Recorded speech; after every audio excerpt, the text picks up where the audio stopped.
വലിയ അപകടങ്ങളിൽ നിന്ന് പോലും ഒരു പാഠവും പഠിക്കില്ല എന്നതാണ് മലയാളിയുടെ പൊതുവെയുള്ള ഒരു ശീലം. വൻകിട മാളുകൾ വ്യാപകമാകുന്ന ഇക്കാലത്ത് ഒബ്രോൺ മോൾ തീപിടുത്തം നിസ്സാരമായി കാണാവുന്നതാണോ? ആയിരക്കണക്കിന് ആളുകളെയാണ് ഓരോ മാളുകളും ദിവസേന ആകർഷിക്കുന്നത്. മൾട്ടിപ്ലക്സ് തിയേറ്ററുകളും ഭക്ഷണശാലകളും വിനോദ കേന്ദ്രങ്ങളും ഒക്കെയുള്ള മാളുകൾ പലതിലും മതിയായ അഗ്നിശമന സംവിധാനങ്ങൾ ഇല്ല എന്നത് വ്യക്തമായി കഴിഞ്ഞു. ഞങ്ങൾ തന്നെ ഇന്നലെ ഇക്കാര്യം വെളിപ്പെടുത്തുകയും ചെയ്തു. ഇന്ന് ചില നടപടികളൊക്കെ പ്രഖ്യാപിച്ചുവെങ്കിലും അതൊക്കെ വെറും കണ്ണിൽ പൊടിയിടലായി മാറരുത്. വലിയ ആപത്തുകൾക്കായി കാത്തിരിക്കരുതെന്ന് ചുരുക്കം. പ്രൈം ഡിബേറ്റ് ചർച്ച ചെയ്യുന്നു. ആദ്യം പ്രധാന വാർത്തകൾ നോക്കാം. വിവാഹമോചനത്തിന് മുത്തലാഖ് എന്ന പരാമർശം ഖുറാനിൽ എവിടെയെന്ന് സുപ്രീം കോടതി. ഒറ്റയടിക്കുള്ള മുത്തലാഖ് നിരസിക്കാൻ സ്ത്രീകൾക്ക് അവകാശം നൽകിക്കൂടെയെന്നും വ്യക്തി നിയമ ബോർഡിനോട് കോടതി. നിർദ്ദേശം പരിഗണിക്കാമെന്ന് ബോർഡിന്റെ ഉറപ്പ്. തലാഖിന് നിയമസാധുതയില്ലെന്ന് മലപ്പുറം കുടുംബ കോടതി.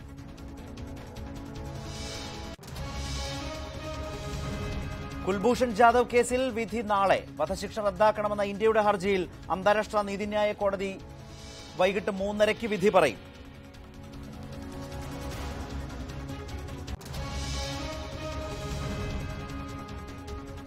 സ്വാശ്രയ വിഷയത്തിൽ ഇളകിമറിഞ്ഞ് നിയമസഭ. വിദ്യാർത്ഥി സമരങ്ങളെ സർക്കാർ അടിച്ചമർത്തുന്നുവെന്ന് പ്രതിപക്ഷം. KSUക്കാരെ മർദ്ദിച്ച സംഭവത്തിൽ സമഗ്ര അന്വേഷണം വേണമെന്നും ആവശ്യം. സമരക്കാരാണ് പോലീസിനെ മർദ്ദിച്ചതെന്ന് മുഖ്യമന്ത്രി. സ്വാശ്രയ ഫീസ് വർധനവിനെതിരെ ASF പ്രക്ഷോഭത്തിലേക്ക്. സഭയിൽ ഉത്തരം നൽകാത്ത മന്ത്രിമാരുടെ നടപടി നിരുത്തരവാദപരമെന്ന് സ്പീക്കർ.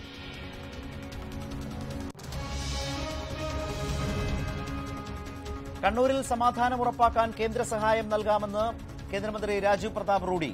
സംഘർഷത്തിൽ പ്രധാനമന്ത്രിക്ക് റിപ്പോർട്ട് നൽകും. CBI അന്വേഷണ ആവശ്യം പരിഗണിക്കുമെന്നും കേന്ദ്രമന്ത്രി. രാജീവ് ചന്ദ്രശേഖർ MPക്കെതിരെ കേസെടുക്കണമെന്നാവശ്യപ്പെട്ട് പരാതിയുമായി DYFI. ഭീഷണി വിലപ്പോവില്ലെന്ന് രാജീവ് ചന്ദ്രശേഖർ.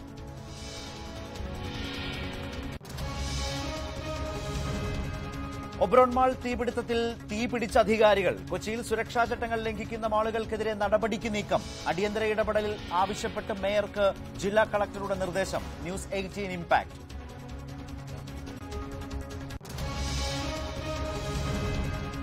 ഹോർട്ടികോർപ്പിൽ വീണ്ടും വൻ തട്ടിപ്പ്. കർഷകരിൽ നിന്നും സംഭരിച്ചതെന്ന പേരിൽ വിൽക്കുന്നത് അന്യസംസ്ഥാന പച്ചക്കറി.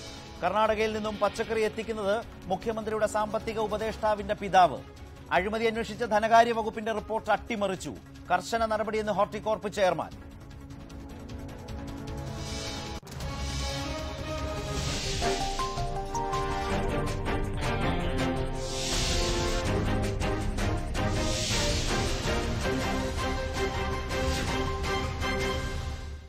ഒബ്രോൺ മാളിലെ തീപ്പൊരി മാളുകളുടെ ഇക്കാലത്ത് ഭയപ്പാട് കൂട്ടുന്നു.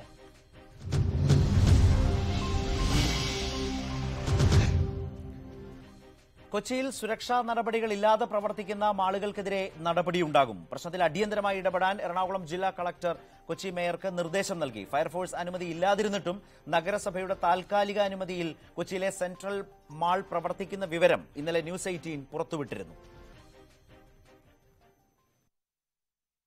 കെട്ടിട നിർമ്മാണ ചട്ടം ലംഘിച്ച് നിർമ്മിച്ച കൊച്ചിയിലെ സെൻട്രൽ മാളിന് ഫയർഫോഴ്സ് NOC നിഷേധിച്ചിരുന്നു. ഇതിനെ തുടർന്ന് നഗരസഭയുടെ താൽക്കാലിക അനുമതിയിലാണ് മാൾ കഴിഞ്ഞ 3 വർഷമായി പ്രവർത്തിക്കുന്നത്. NOCയുടെ കാര്യത്തിൽ ഫയർഫോഴ്സിന് അന്തിമ തീരുമാനമെടുക്കാമെന്ന് ഹൈക്കോടതി വിധിക്കുകയും ചെയ്തു. ഇതിന്റെ അടിസ്ഥാനത്തിൽ NOC നിഷേധിച്ചുകൊണ്ട് ഫയർഫോഴ്സ് ഉത്തരവുമിറക്കി. എന്നിട്ടും സെൻട്രൽ മാളിന് നഗരസഭയുടെ താൽക്കാലിക അനുമതി തുടരുന്നതിനെയാണ് കളക്ടർ ചോദ്യം ചെയ്യുന്നത്. ഇക്കാര്യത്തിൽ അടിയന്തര നടപടി സ്വീകരിക്കാൻ ജില്ലാ collector Muhammad Y Safarulla mayor Soumini ജെയിനോട് ആവശ്യപ്പെട്ടു. നഗരസഭാ കൌൺസിൽ ചേർന്നാണ് സെൻട്രൽ മാളിന് താൽക്കാലിക അനുമതി നൽകിയത്. അതിനാൽ തീരുമാനം തിരുത്തുവാനും നഗരസഭാ കൌൺസിലിന്റെ അനുമതി ആവശ്യമാണ്. അടുത്ത കൌൺസിൽ യോഗത്തിൽ വിഷയം ചർച്ച ചെയ്യും. N Sreenath, news 18 Kochi. ഇപ്പോൾ പ്രൈം ഡിബേറ്റിൽ പങ്കെടുക്കുന്നത് ആർക്കിടെക്ട് ശ്രീ G ശങ്കർ, ഒപ്പം തന്നെ fire force divisional fire force officer Arun Bhaskar Kozhikode നിന്ന് ചേരുകയാണ്. ദുരന്ത നിവാരണ സേനയുടെ മെമ്പർ സെക്രട്ടറി ശേഖർ കുര്യാക്കോസ് ചേരുന്നു. മന്ത്രിയെ ടെലിഫോൺ ലൈനിൽ പ്രതീക്ഷിക്കുകയാണ്. വളരെ പ്രധാനപ്പെട്ട അന്വേഷണം അതുതന്നെയാണ്. ഒബ്രോൺ മാൾ തീപ്പൊരി യഥാർത്ഥത്തിൽ ഒരു മുന്നറിയിപ്പായി എടുക്കേണ്ടതുണ്ടോ കേരളം, നമ്മുടെ സംവിധാനങ്ങൾ എന്നതാണ് പ്രധാനപ്പെട്ട അന്വേഷണം. ഇപ്പോൾ എല്ലാവരിലേക്കും പോവുകയാണ്. ആദ്യം ശ്രീ ശങ്കർ, ഇക്കാര്യത്തിൽ ഇതിന്റെ ഈ ചർച്ചയുടെ ആമുഖത്തിൽ സൂചിപ്പിച്ചതുപോലെ വലിയ അപകടങ്ങളിൽ നിന്ന് പോലും കാര്യമായി പാഠം പഠിക്കാത്തൊരു ശീലം പൊതുവെ മലയാളി സമൂഹത്തിനുണ്ട് എന്നിരിക്കെ ഇത് വലിയ മാളുകൾ ഒരു വ്യാപകമാകുന്ന കാലത്ത് വളരെ കരുതലോടെ ഗൗരവത്തോടെ കാണേണ്ടുന്ന ഒന്നു തന്നെയാണോ ഇന്നലെ ഒബ്രോൺ മാളിൽ സംഭവിച്ചത്? കഴിഞ്ഞ 2.5 ദശകങ്ങളായിട്ട് ദുരന്ത മേഖലയിൽ പണിയെടുക്കുന്ന ഒരാളെന്നുള്ള രീതിയിൽ എനിക്കൊരു ആദ്യമേ പറയാനുള്ളത്, ഓരോ ദുരന്തവും അവശേഷിപ്പിക്കുന്നത് വിലപ്പെട്ട പാഠങ്ങളാണ്. നമ്മളെ സംബന്ധിച്ചിടത്തോളം കേരളത്തിൽ അത്രയും വലിയ തോതിലുള്ള ദുരന്തങ്ങൾ വന്നിട്ടില്ല. എങ്കിൽ പോലും ദുരന്തങ്ങളുടെ കാര്യത്തിനകത്ത് ഒരു പാഠവും കേരളം പഠിക്കുന്നില്ല എന്ന് പിന്നെയും വെളിവാക്കുന്ന ഒരു സംഭവമാണ് ഇന്നലെ ഈ നഗരത്തിൽ നടന്നത്. കേരളത്തിൽ നമുക്ക് വെള്ളപ്പൊക്കവും ഭൂകമ്പവും അല്ലെങ്കിൽ അങ്ങനത്തെ ദുരന്തങ്ങളല്ല ഇനി നമ്മുടെ ഈ കേരളത്തെ കാത്തിരിക്കുന്നത്. ഞങ്ങൾ കുറച്ച് നാളുകളായിട്ട് എന്നെപ്പോലുള്ളവർ പറയുന്ന ഒരു കാര്യമുണ്ട്. തീപിടുത്തം കേരളത്തിനെ സംബന്ധിച്ചിടത്തോളം വലിയ ദുരന്തങ്ങൾ സൃഷ്ടിക്കുവാൻ പോവുകയാണ്. നമുക്ക് കഴിഞ്ഞ കുറച്ച് നാളുകളായിട്ട് കോഴിക്കോട് മിഠായി തെരുവിൽ നടന്ന തീപിടുത്തം തുടരെയുണ്ടായ എല്ലാ വർഷവും ഏകദേശം തുടർക്കഥയായിട്ട് മാറുന്ന തീപിടുത്തം ഉൾപ്പെടെയുള്ള വൻ തീപിടുത്തങ്ങൾ, തിരുവനന്തപുരത്ത് ചാല കമ്പോളത്തിലും പത്മനാഭസ്വാമി ക്ഷേത്രത്തിനടുത്തുണ്ടായ ചെറിയ തീപിടുത്തങ്ങൾ, ഇതൊക്കെ ഒരു പാഠവും നമ്മളെ പഠിപ്പിക്കുന്നില്ല എന്നത് അധികൃതർ ഗൗരവമായിട്ട് എടുക്കേണ്ടതാണ്. ദുരന്ത ഈ മേഖലയിൽ നമ്മൾ എടുക്കേണ്ട നിഷ്കർഷകൾ ഒരു ഭാഗത്ത്, കെട്ടിട നിർമ്മാണ ചട്ടങ്ങളുടെ അതിൻ്റെ അഭാവം മറ്റൊരു ഭാഗത്ത്. അഭാവം എന്ന് ഞാൻ പറയുന്നില്ല, അത് സൂക്ഷ്മത നടപ്പാക്കാൻ കഴിയാത്തതിൻ്റെ ഒരു ജാഗ്രത കുറവിൻ്റെ അഭാവം നമുക്ക് വളരെ വ്യക്തമായിട്ട് നമുക്ക് കാണാനൊക്കും. കേരളത്തിൽ ഇപ്പോൾ നിർമ്മിക്കുന്ന ബഹുനില മന്ദിരങ്ങൾക്ക് പലതിനും സുരക്ഷയില്ല എന്നുള്ളത് നമുക്ക് പൊതുജനങ്ങൾ അറിയാവുന്ന ചർച്ച ചെയ്യുന്ന വിഷയമാണ്. ഇതിനൊക്കെ ഈ മറവിനകത്ത് ഒരുപക്ഷെ അഴിമതിയുടെയോ അല്ലെങ്കിൽ ഉദ്യോഗസ്ഥ മേധാവിത്വത്തിൻ്റെയോ ഒക്കെ കഥകൾ കാണും എന്നുള്ളതാണ് പൊതുപ്രവർത്തകൻ എന്നുള്ള രീതിയിൽ ഞാൻ വിശ്വസിക്കുന്നത്. കെട്ടിട നിർമ്മാണ നിയമത്തിൽ വളരെ കൃത്യമായിട്ട് പറയുന്നുണ്ട്, ഇത്ര മീറ്റർ വിടണം, ഈ കെട്ടിടത്തിന് ചുറ്റും ഒരു ഫയർ എഞ്ചിൻ വന്നു കഴിഞ്ഞാൽ ചുറ്റും ഓടിക്കാനുള്ള സ്ഥലം വേണം ഉൾപ്പെടെയുള്ള ഒട്ടനവധി നിഷ്കർഷകളുണ്ട്. കെട്ടിടത്തിനകത്ത് ഒരു തീ പിടിച്ചു കഴിഞ്ഞാൽ അതെങ്ങനെ സംരക്ഷിക്കാമെന്നുള്ളതിനെപ്പറ്റി ഈ ഫയർ ഡക്റ്റൊക്കെ ഉൾപ്പെടെയുള്ള അതിന് എത്ര ലിറ്റർ വെള്ളം വേണം നമ്മൾ ശേഖരിക്കണം എന്നുള്ളതിനെ പറ്റിയുള്ള കൃത്യമായ കണക്കുകൾ ഈ പുസ്തകത്തിനകത്തുണ്ട്. പക്ഷേ അതിനെ പരിപൂർണമായിട്ട് അവഗണിക്കുക എന്ന് പറയുന്നത് എന്തുതരം പൊതുബോധമാണ് ജനങ്ങളുടെ മുമ്പിൽ അവതരിപ്പിക്കുന്നത് എന്നെനിക്കറിയില്ല.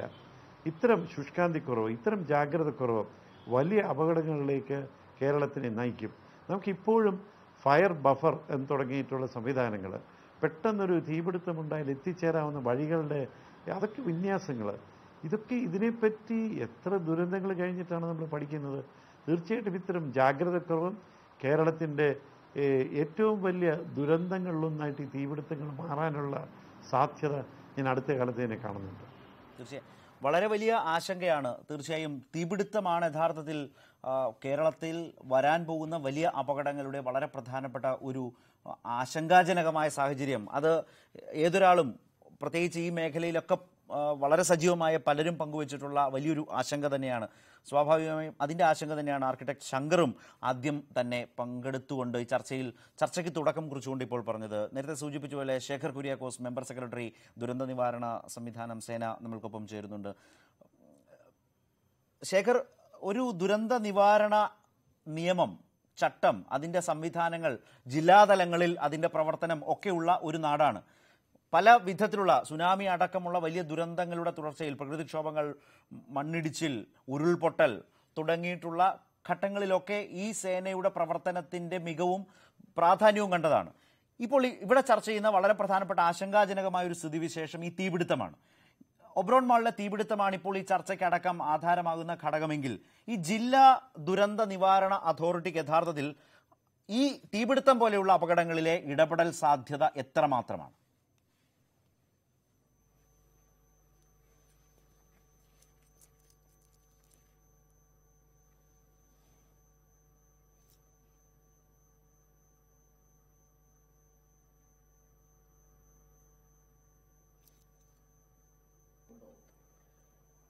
ഈ നമ്മൾ മനസ്സിലാക്കേണ്ടത്, ദുരന്ത നിവാരണ നിയമം എന്ന് പറയുന്നത് ഒരു പൊതു നിയമമാണ്.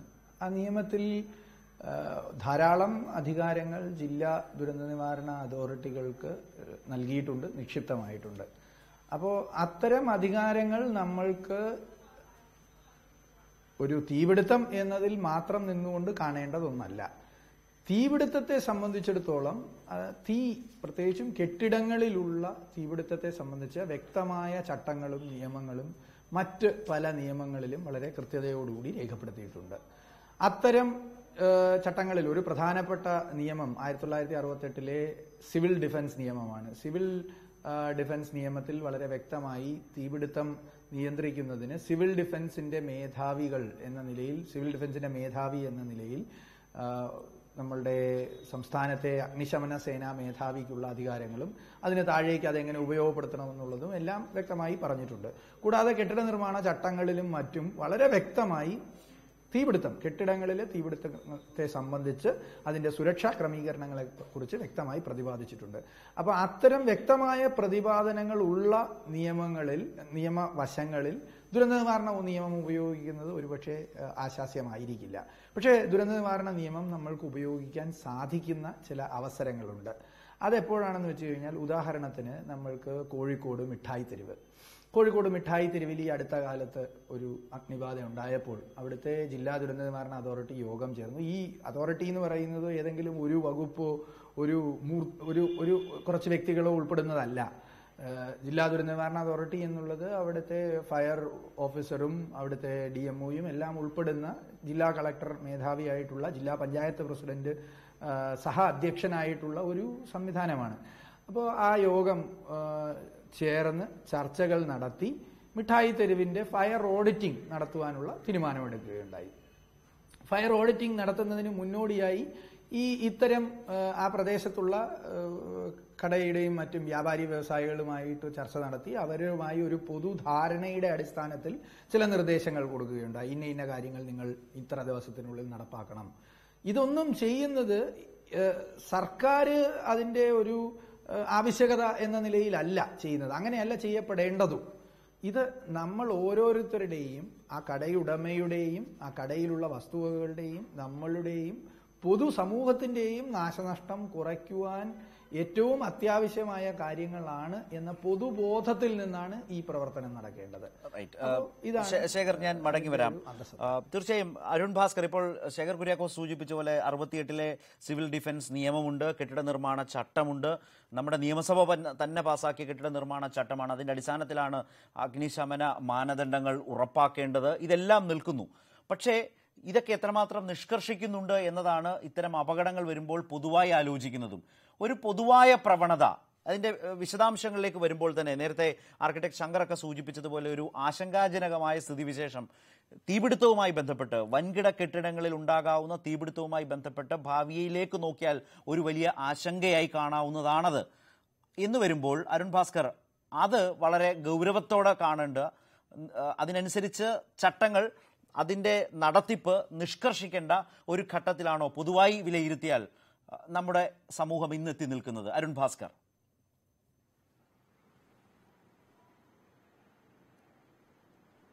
തീർച്ചയായും നമ്മൾ പലപ്പോഴും ഒരു ദുരന്തം അല്ലെ തീപിടുത്തം എമർജൻസി ഉണ്ടാവുന്ന സമയത്ത് മാത്രമേ അതിനെക്കുറിച്ച് ചിന്തിക്കത്തുള്ളൂ. പിന്നെ ഒരാഴ്ച കഴിയുമ്പോൾ അത് മറക്കുകയും ചെയ്യും. അത് ചെയ്യാതെ ഇപ്പം ഞങ്ങൾ കാലിക്കറ്റിൽ ഇപ്പോൾ കണ്ടിന്യൂസ് പ്രോസസ്സാക്കി ഞങ്ങൾ ഇൻസ്പെക്ഷൻ സ്ട്രിക്റ്റ് ആക്കിയിട്ടുണ്ട്. ഇപ്പോൾ തന്നെ മിഠായി തെരുവിലെ കേസ് പറഞ്ഞു. മിഠായി തെരുവിൽ തീപിടുത്തം ഉണ്ടാക്കാൻ ജില്ലാ കളക്ടർ അധ്യക്ഷതയിൽ ഞങ്ങളെല്ലാം യോഗം ചേർന്നിട്ട് 1372 ഷോപ്പുകളും എല്ലാം ഒന്നൊഴിയാതെ മിഠായി തെരുവിൽ 1372 ഷോപ്പുകളും പരിശോധിച്ചിട്ട് കൃത്യമായ നിർദ്ദേശങ്ങൾ കൊടുത്തു. കുറേ ക്രൈറ്റീരിയ അവർക്ക് എഴുതി കൊടുത്തിട്ട് അതെല്ലാം പാലിച്ചു എന്ന് ഉറപ്പുവരുത്താൻ വേണ്ടി 3 തവണ ഇൻസ്പെക്ഷൻ നടത്തിയിട്ടുണ്ട്. അപ്പോൾ അത് പാലിക്കാത്ത ബിൽഡിങ്ങുകൾക്ക് നമ്മൾ നോട്ടീസ് കൊടുത്തു. ഫൈനൽ റൗണ്ടിൽ പാലിക്കാത്തത് അടച്ചു പൂട്ടുന്ന രീതിയിൽ തന്നെ മുമ്പോട്ട് പോവുകയാണ്. അതേപോലെ തന്നെ ഞങ്ങൾ ഒരു 10 ബിൽഡിംഗ് ഏരിയ നേരത്തെ മുമ്പ് തന്നെ ഡിസാസ്റ്റർ മാനേജ്മെന്റ് ആക്ട് പ്രകാരം ആക്ഷൻ എടുത്തിരുന്നു. അതുപോലെ 2 ബിൽഡിംഗ് അടച്ചു പൂട്ടിയിരുന്നു. അപ്പം നമ്മൾ ഇതൊക്കെ ചെയ്യേണ്ടത്, ഒരു ബിൽഡിങ്ങിൽ ഒരു എമർജൻസി ഉണ്ടാകുമ്പോൾ, തീപിടുത്തം ഉണ്ടാകുമ്പോൾ, അല്ലെങ്കിൽ ബിൽഡിംഗ് അടച്ചുപൂട്ടാൻ നോട്ടീസ് കൊടുക്കുമ്പോൾ മാത്രമേ നമ്മൾ ഇതിനെക്കുറിച്ച് ബിൽഡിങ്ങിൻ്റെ ആൾക്കാർ ചിന്തിക്കുന്നുള്ളൂ. അപ്പോൾ ആ ബിൽഡിങ്ങിന് എന്തെങ്കിലും സംഭവിച്ചു കഴിഞ്ഞാൽ അത് പൊളിഞ്ഞു പോകത്തുള്ളൂ. പക്ഷേ അതിനകത്തൊരു ജീവൻ നഷ്ടപ്പെട്ടു കഴിഞ്ഞാൽ, പല ബിൽഡിങ്ങിലും താഴെ ഒരു തീപിടുത്തം ഉണ്ടായിക്കഴിഞ്ഞാൽ ഈ പുകയാണ്, സ്മോക്ക് ആണ് ഏറ്റവും കൂടുതൽ ആൾക്കാരെ കൊല്ലുന്നത്. അപ്പോൾ മുകളിലോട്ട് പോയി കഴിഞ്ഞാൽ ചിലപ്പോൾ AC ക്യാബിൻ കെട്ടി വലിയ സംഭവങ്ങളൊക്കെ ആയിരിക്കും. പക്ഷേ പുക പോകാൻ ഒരു വഴിയും കാണില്ല.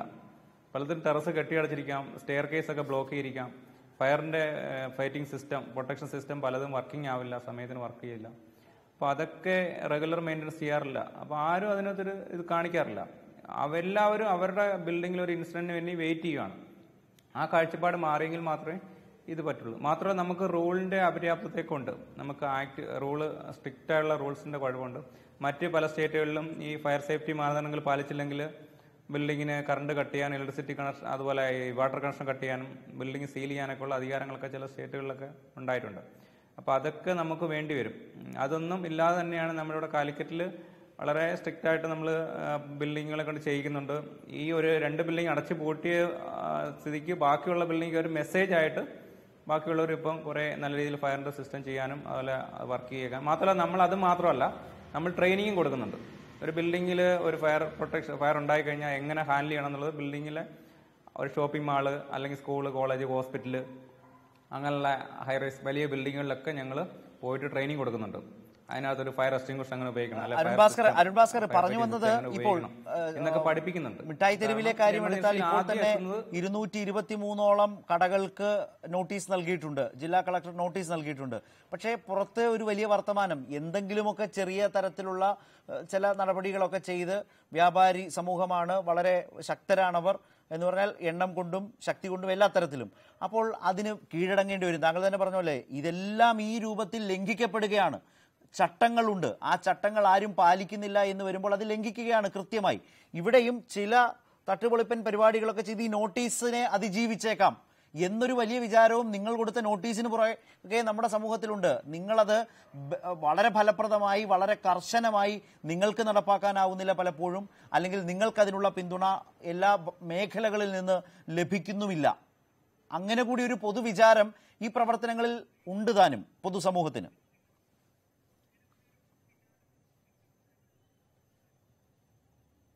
അത് കുറേയൊക്കെ ശരിയാണ്. പക്ഷേ ഇവിടെ നമ്മുടെ കാലിക്കറ്റിന്റെ അവസ്ഥയിൽ അത് ഒരിക്കലും ശരിയല്ല. കാരണം ഞങ്ങൾ കറക്റ്റായിട്ടെല്ലാം ചെയ്യാൻ ഉദ്ദേശിക്കുന്ന കാര്യങ്ങളെല്ലാം ഇതുവരെ ചെയ്തിട്ടുണ്ട്.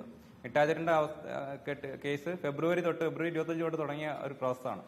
അതിൽ നിങ്ങൾക്കറിയാം 1372 ഷോപ്പുകളാണ്. 2011 തൊട്ട് പല കാര്യങ്ങളും പറഞ്ഞിട്ട് ഒരു ഷോപ്പ് പോലും ചെയ്യാത്ത കാര്യങ്ങളാണ്. ഇപ്പോൾ ഏകദേശം 900-ലധികം ഷോപ്പുകൾ, ഏകദേശം 1000-ഓളം ഷോപ്പുകൾ എല്ലാം ചെയ്തു. വയറിംഗ് പുതുക്കി, ELCB വെച്ചു, സ്റ്റെയർ കേസ് എല്ലാം കറക്റ്റാക്കി, ഫയർ എക്സ്റ്റിംഗ്വിഷർ എല്ലാം വാങ്ങി വെച്ചു. അപ്പോൾ 1000-ഓളം ഷോപ്പുകൾ നന്നായി നിങ്ങൾ അത്രയും എഫക്റ്റ് ഉണ്ടായി. ഒന്നും ചെയ്യാതിരുന്ന 1000-ഓളം ഷോപ്പുകൾ പെർഫെക്റ്റ് ആയി വന്നിരിക്കുകയാണ്. ഇനി ബാക്കി ഒരു 300 ഷോപ്പുകൾ മാത്രമേ റെഡിയാവാനുള്ളൂ. അപ്പോൾ അത് നമ്മൾ വിത്തിൻ 1 വീക്ക് അത് ചെയ്യിക്കും, ഇല്ലെങ്കിൽ അവർക്കൊരു ആക്ഷൻ ഉണ്ടാവും എന്ന് അവരെ തന്നെ മീറ്റിംഗ് വിളിച്ച് പറഞ്ഞാണ് കളക്ടർ ഉൾപ്പെടെ.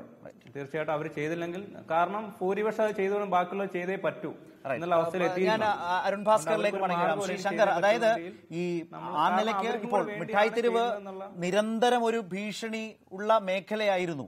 അവിടെ 1000-ഓളം കടകളെ അങ്ങനെ തിരുത്തിക്കാനായിരിക്കുന്നു. ഇപ്പോൾ അവശേഷിക്കുന്ന കടകൾക്കാണ് നോട്ടീസ് നൽകിയിരിക്കുന്നത്. ആ നോട്ടീസ് അങ്ങനെയൊക്കെ ആയിത്തീരുമെന്ന് ആശങ്കപ്പെടുമ്പോൾ പോലും മാതൃകാപരമായി അവർ മുന്നേറുന്നു. ഈ അനുഭവങ്ങളിൽ നിന്ന് ചട്ടങ്ങളിൽ ഒരു ഇളവ് നൽകാൻ ആഗ്രഹിക്കുന്നില്ല ആ വകുപ്പ്, അതിലെ ഉദ്യോഗസ്ഥർ എന്നുകൂടി കരുതുന്നത് മാതൃകാപരമാണ്, സ്വാഗതാർഹമാണെന്ന് കരുതാവുന്നതാണ്. പക്ഷേ അദ്ദേഹം തന്നെ പറഞ്ഞതുപോലെ ഇപ്പോൾ ഫയർ എക്സിറ്റ് സ്റ്റെപ്പുകൾ എല്ലാം കെട്ടിയടയ്ക്കുക, അല്ലെങ്കിൽ അതൊന്നും ഉപയോഗിക്കാതിരിക്കുക, തോന്നിയ പടിയാക്കി മാറ്റുക.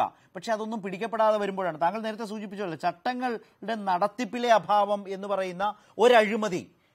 അതാണ് യഥാർത്ഥത്തിൽ. അതിൽ ഉദ്യോഗസ്ഥർ മാത്രമല്ലല്ലോ, ഈ കെട്ടിട നിർമ്മാതാക്കൾ അതിൻ്റെ പ്ലാൻ വരയ്ക്കുന്നത് പോലെയോ അല്ലെങ്കിൽ അതിന് മേടിക്കുന്ന അനുമതി പോലെയോ ആകില്ല പിന്നീട് നടക്കുന്ന നിർമ്മാണങ്ങൾ പലപ്പോഴും.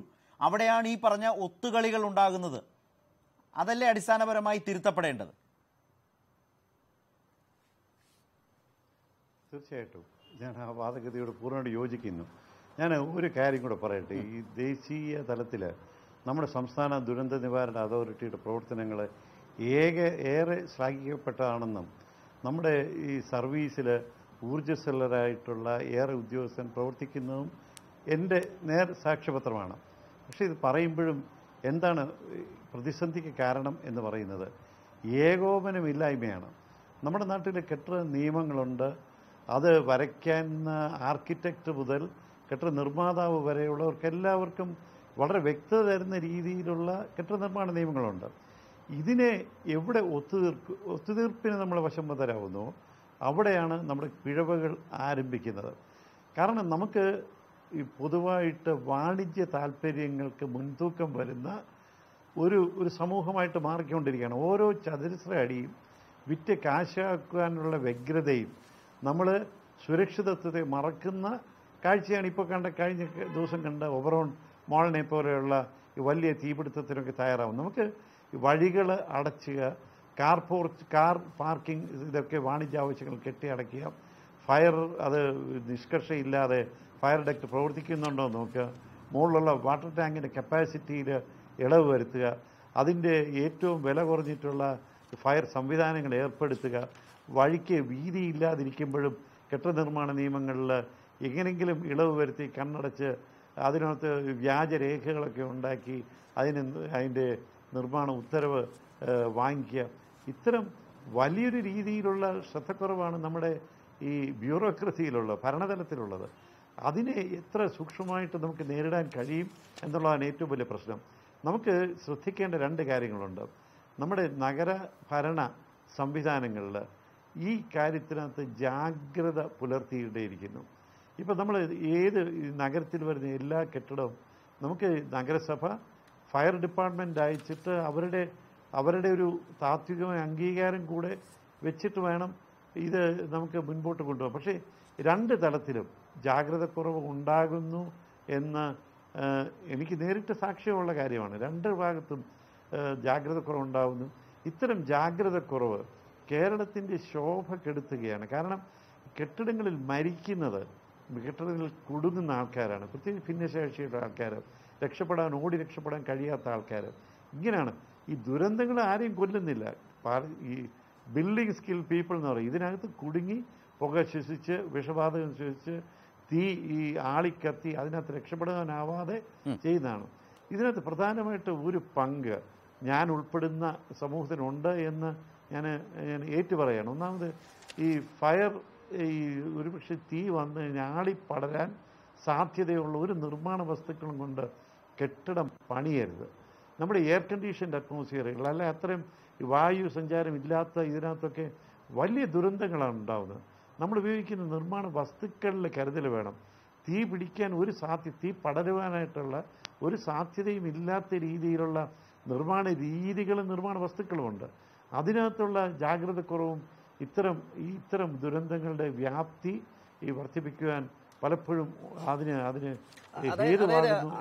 ശ്രീശങ്കർ ഒന്ന് രണ്ട് കാര്യങ്ങൾ താങ്കൾ ഈ പറഞ്ഞോട്ട്. ഇപ്പോൾ ഒബ്രോൺ മോളിലെ ഈ സംഭവത്തിൽ ഫാൾ സീലിംഗ്, ഇപ്പോൾ വ്യാപകമായി വരുന്ന ഫാൾ സീലിംഗ്, ഈ താൽക്കാലിക സീലിംഗ് കണ്ടാൽ വളരെ മനോഹരമായ ഫാൾ സീലിംഗ് ഒന്ന്. രണ്ട്, ഈ ഹോട്ടൽ ഭാഗമായിരുന്നു 4ാമത്തെ നില എന്ന് പറയുന്നത്. അവിടെ ഈ കൊഴുപ്പ് ഉണങ്ങി ഈ ഡക്റ്റിലും മറ്റും ഉണ്ടായിരുന്നു. അപ്പോൾ തീ ഇങ്ങനെ ഇപ്പോഴത്തെ കിച്ചൺ സംവിധാന രീതികളിലൊക്കെ അറിയാമല്ലോ, തീ ആളിപ്പടരും. ആ പടർന്നതിൽ നിന്നും ഈ ഡക്റ്റിലേക്കും മറ്റും പടർന്ന് ഈ കൊഴുപ്പ് കത്തുന്നതിനും അത് ഈ ഫാൾ സീലിംഗിൽ പിടിക്കുന്നതിനും അവിടെ കാരണമാകുന്നു. വലിയ നിലയ്ക്ക് ഗ്ലാസ് ഇട്ട് മനോഹരമാക്കുന്നു. താങ്കൾ പറഞ്ഞ പോലെ ഈ പുക പുറത്തേക്ക് പോകാതെ നിൽക്കുന്നു. ഈ അഗ്നിശമന സേനാംഗങ്ങൾ പോലും ജീവൻ അപകടത്തിലാക്കി. ഇതിനിടയിൽ ഗ്യാസ് സിലിണ്ടറുകൾ പൊട്ടിത്തെറിക്കുമോ എന്ന ഭയത്തിനിടയിലാണ് അവർ ഈ ഗ്ലാസുകൾ ബ്രേക്ക് ചെയ്ത് ഈ പുകയെ പുറത്തോട്ട് വിട്ട് ഈ എല്ലാ പ്രവർത്തനങ്ങളും അവിടെ നടത്തിയത്. ഈ രൂപത്തിലൊക്കെയുള്ള കാഴ്ചാ ഭംഗിയിൽ മറ്റെല്ലാ സുരക്ഷാ മാനദണ്ഡങ്ങളും ലംഘിക്കപ്പെടുന്ന ഒരു വളരെ പ്രധാനപ്പെട്ട സാഹചര്യം. ഫയർ എസ്കേപ്പ് സ്റ്റെയർ കേസുകൾ എവിടെ? ഈ ടാങ്കുകൾ തന്നെ, അണ്ടർഗ്രൗണ്ട് ടാങ്ക്, അതുപോലെ തന്നെ റൂഫിലെ ടാങ്ക്. ഈ വൻകിട മാളുകൾക്ക് എന്നോടൊരു ഫയർ എക്സ്പേർട്ട് പറഞ്ഞത് 2.5 ലക്ഷം ലിറ്റർ വരെ വെള്ളം കൊള്ളാൻ പാകമുള്ളതാവണം അണ്ടർഗ്രൗണ്ട് ടാങ്കുകൾ. മുകളിൽ ഏതാണ്ട് 35,000 ലിറ്റർ വരെ കൊള്ളാൻ കഴിയുന്ന നിലയിലുള്ള ടാങ്കുകളാകണം. ഇതൊക്കെ എവിടെയാണ് യഥാർത്ഥത്തിൽ പാലിക്കപ്പെടുന്നതെന്ന് അത്ഭുതം തോന്നിയേക്കാം. ഈ നമ്മളുടെ ശ്രദ്ധയില്ലായ്മ തന്നെയാണ് ഇത്തരം വലിയ അപകടങ്ങൾ. അതിനൊപ്പം അതിനുവേണ്ടി എല്ലാ ഒത്താശകളും ചെയ്തു കൊടുക്കുന്ന ഒരു വലിയ സംവിധാനവും അതിനല്ലേ ഇത്തരം അപകടങ്ങളിലേക്ക് കാര്യങ്ങളെ കൊണ്ടുചെന്നെത്തിക്കുന്നത്. തീർച്ചയായിട്ടും ഇവിടെയാണ് സത്യം പറഞ്ഞാൽ ജനകീയ വിചാരണയ്ക്ക് നമ്മൾ തയ്യാറാകേണ്ടത്. കാരണം ഈ നിയമങ്ങളുടെ അഭാവമല്ല, ജാഗ്രതക്കുറവാണ്. ഈ വാണിജ്യ താല്പര്യങ്ങൾ, പൊതുവിനെ സുരക്ഷയെക്കാളും വലിയ വാണിജ്യ താല്പര്യങ്ങൾ, ഈ ധനാഗമ മാർഗങ്ങളിലുള്ള ആസക്തിയും ആർത്തിയും ഇതൊക്കെ വലിയ ദുരന്തങ്ങളാണ് നമുക്ക് ഉണ്ടാക്കുന്നത്. അതുകൊണ്ടാണ് നമ്മൾ നേരത്തെ പറഞ്ഞ പോലെ അണ്ടർഗ്രൗണ്ട് സമ്പിൻ്റെ കാര്യത്തിനകത്ത് അതിൻ്റെ കപ്പാസിറ്റിയുടെ കാര്യത്തിൽ ഒത്തുതീർപ്പിന് വരുന്നത്, ഈ റൂഫിന് മുകളിലുള്ള ടാങ്കുകളുടെ കാര്യത്തിൽ ഒത്തുതീർപ്പ് വരുന്നത്, ഞാൻ നേരത്തെ പറഞ്ഞ ശേഷി കുറഞ്ഞിട്ടുള്ള ഈ ഇതിൻ്റെ ഫയർ ഫൈറ്റിംഗ് എക്യുപ്മെൻസിൻ്റെ കാര്യത്തിൽ ഒത്തുതീർപ്പുണ്ടാകുന്നത്. അതിനേക്കാൾ ഭീകരമായിട്ടുള്ളൊരു കാര്യമാണ് അവതാരകൻ ചൂണ്ടിക്കാണിച്ച് ഈ ഗ്ലാസ്. അതാണ് പറഞ്ഞത്, എയർ കണ്ടീഷൻഡ് ആയിട്ടുള്ള ഒരു കൺഡ്രൈവ്ഡ് ഒരു വെന്റിലേഷൻ ഇല്ലാത്തൊരു സിറ്റുവേഷനിൽ വലിയ അപകടങ്ങളുണ്ടാവും. നമുക്ക് ചെറിയ ശ്രദ്ധക്കുറവുകളാണ്. ഇതിനകത്ത് ഇലക്ട്രിക്കൽ സംവിധാനങ്ങൾ നമ്മൾ ശ്രദ്ധിക്കാറില്ല. അതിനകത്തുണ്ടാകുന്നൊരു തീപ്പൊരിയാണ് പലപ്പോഴും മിഠായി തെരുവ് ഉൾപ്പെടെയുള്ള ഒരുപാട് ദുരന്തങ്ങൾക്ക് കാരണഭൂതമായിട്ട് നമുക്ക് ചരിത്രത്തിൽ നമുക്ക് വായിച്ചു കഴിഞ്ഞാൽ അറിയാം. അപ്പം ഇലക്ട്രിക്കൽ കാര്യത്തിനകത്തുള്ള ജാഗ്രതക്കുറവ് വലിയ അപകടങ്ങൾക്ക് തയ്യാറുന്നു. നമ്മുടെ യന്ത്ര സംവിധാനങ്ങളിലുള്ള ശേഷിക്കുറവ് വലിയ അപകടങ്ങൾക്ക് കാരണം. ഇതിനേക്കാൾ കൂടുതൽ അപകടം ഇത് നേരിടുവാനായിട്ട് ദുരന്തം ഉണ്ടായിക്കഴിഞ്ഞാൽ എത്രയും പെട്ടെന്ന് ആളുകളെ രക്ഷിക്കുവാനും. ദുരന്തത്തിന് രണ്ട് മുഖങ്ങളുണ്ട്, ക്രൂരമായ രണ്ട് മുഖങ്ങളുണ്ട്. അതിൽ ഏറ്റവും ക്രൂരം എൻ്റെ ജീവൻ്റെ നാശം തീർച്ചയായിട്ടും വേദനാജനകമാണെങ്കിലും അത് അത്രയും തന്നെ കഠിനമാണ് ഒരു വസ്തുനാശം എന്ന് പറയുന്നത്. ഈ കെട്ടിടത്തിലെല്ലാം വെണ്ണീറാവുകയാണ്. ആ വെണ്ണീറാവുന്ന വസ്തുനാശം ഒരിക്കലും നമുക്ക് നോക്കുന്നതല്ല. ഇത്തരം നാശത്തിന് ബദൽ സംവിധാനങ്ങൾ ഉണ്ടാവേണ്ടത്, ഒരു ബദൽ പ്രതിരോധ പ്രസ്ഥാനം ഉണ്ടാവുന്നത്, ജനസുരക്ഷയെ പറ്റിയുള്ളൊരു, ഞാൻ നേരത്തെ ശേഖർ ലൂക്കോസ് പറഞ്ഞതുപോലെ അതിനുവേണ്ടിയുള്ള പൊതു അവബോധം സൃഷ്ടിക്കുന്നതിന് വലിയൊരു അണിചേരൽ ആവശ്യമുണ്ട് എന്നാണ് ഒരുപക്ഷെ ഈ തീപിടുത്തങ്ങൾ നമ്മളെ നിരന്തരം ഓർമ്മിപ്പിച്ചുകൊണ്ടിരിക്കുന്നത്. റൈറ്റ്, ഞാൻ താങ്കളിലേക്ക് മടങ്ങി വരാം. ശ്രീ ശേഖർ, ഇപ്പോൾ മിഠായി തെരുവ് വലിയൊരു ആശങ്കയിൽ നിന്ന് മാതൃകാപരമായ ഒരുപാട് മുന്നേറ്റങ്ങൾ നടക്കുന്നുണ്ട്. ആ പ്രവർത്തനങ്ങൾക്ക് നേതൃത്വം കൊടുക്കുന്നതിൽ ഒരാളായ അരുൺ ഭാസ്കർ നമ്മൾക്കൊപ്പം ഈ ചർച്ചയിൽ തുടരുകയുമാണ്. ഒരു പ്രധാനപ്പെട്ട കാര്യം, അവിടെ നടത്തിയൊരു ഫയർ ഓഡിറ്റ് ഉണ്ട്. നേരത്തെ താങ്കൾ സൂചിപ്പിച്ചു. ഈ ഫയർ ഓഡിറ്റ് യഥാർത്ഥത്തിൽ വൻകിട കെട്ടിട നിർമ്മാണങ്ങളുടെ ഈ കാലത്ത്, ഷോപ്പിംഗ് മാളുകൾ വ്യാപകമാകുന്ന കാലത്ത് അത്തരമൊരു ഫയർ ഓഡിറ്റിന്റെ ആവശ്യകത വർദ്ധിപ്പിക്കുന്നതാണോ ഇപ്പോഴത്തെ ഈ സംഭവങ്ങൾ? ഫയർ ഓഡിറ്റ്